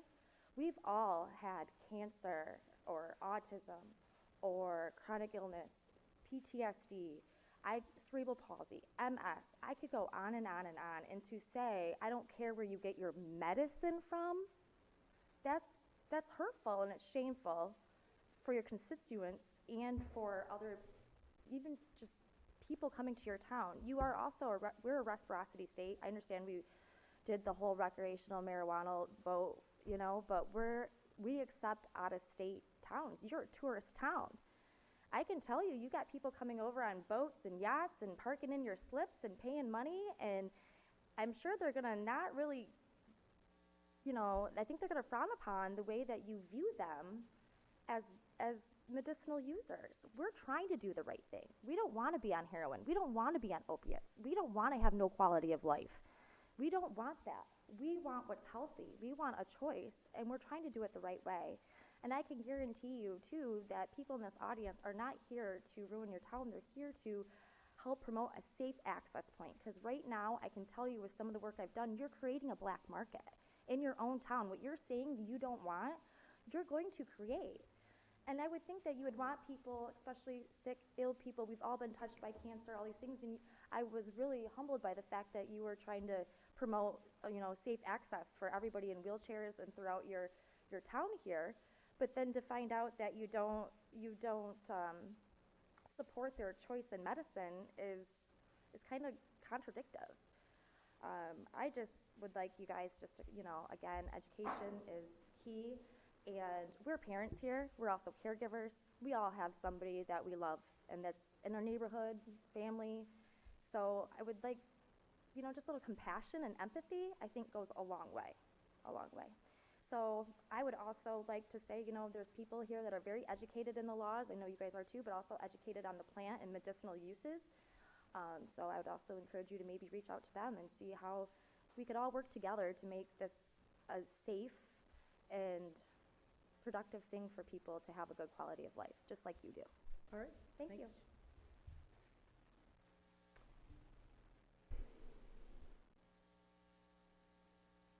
Hello, my name's Lonnie Gass.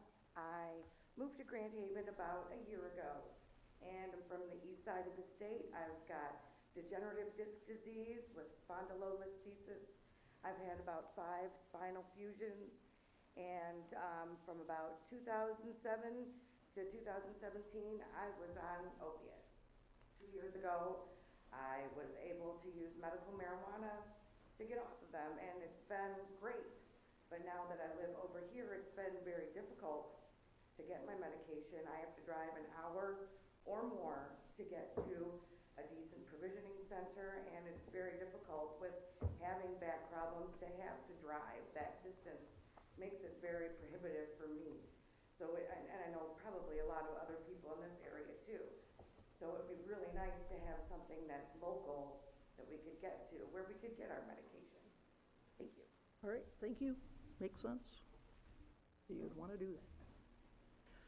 Anybody else? If not, I guess we will adjourn. Thank you all for coming.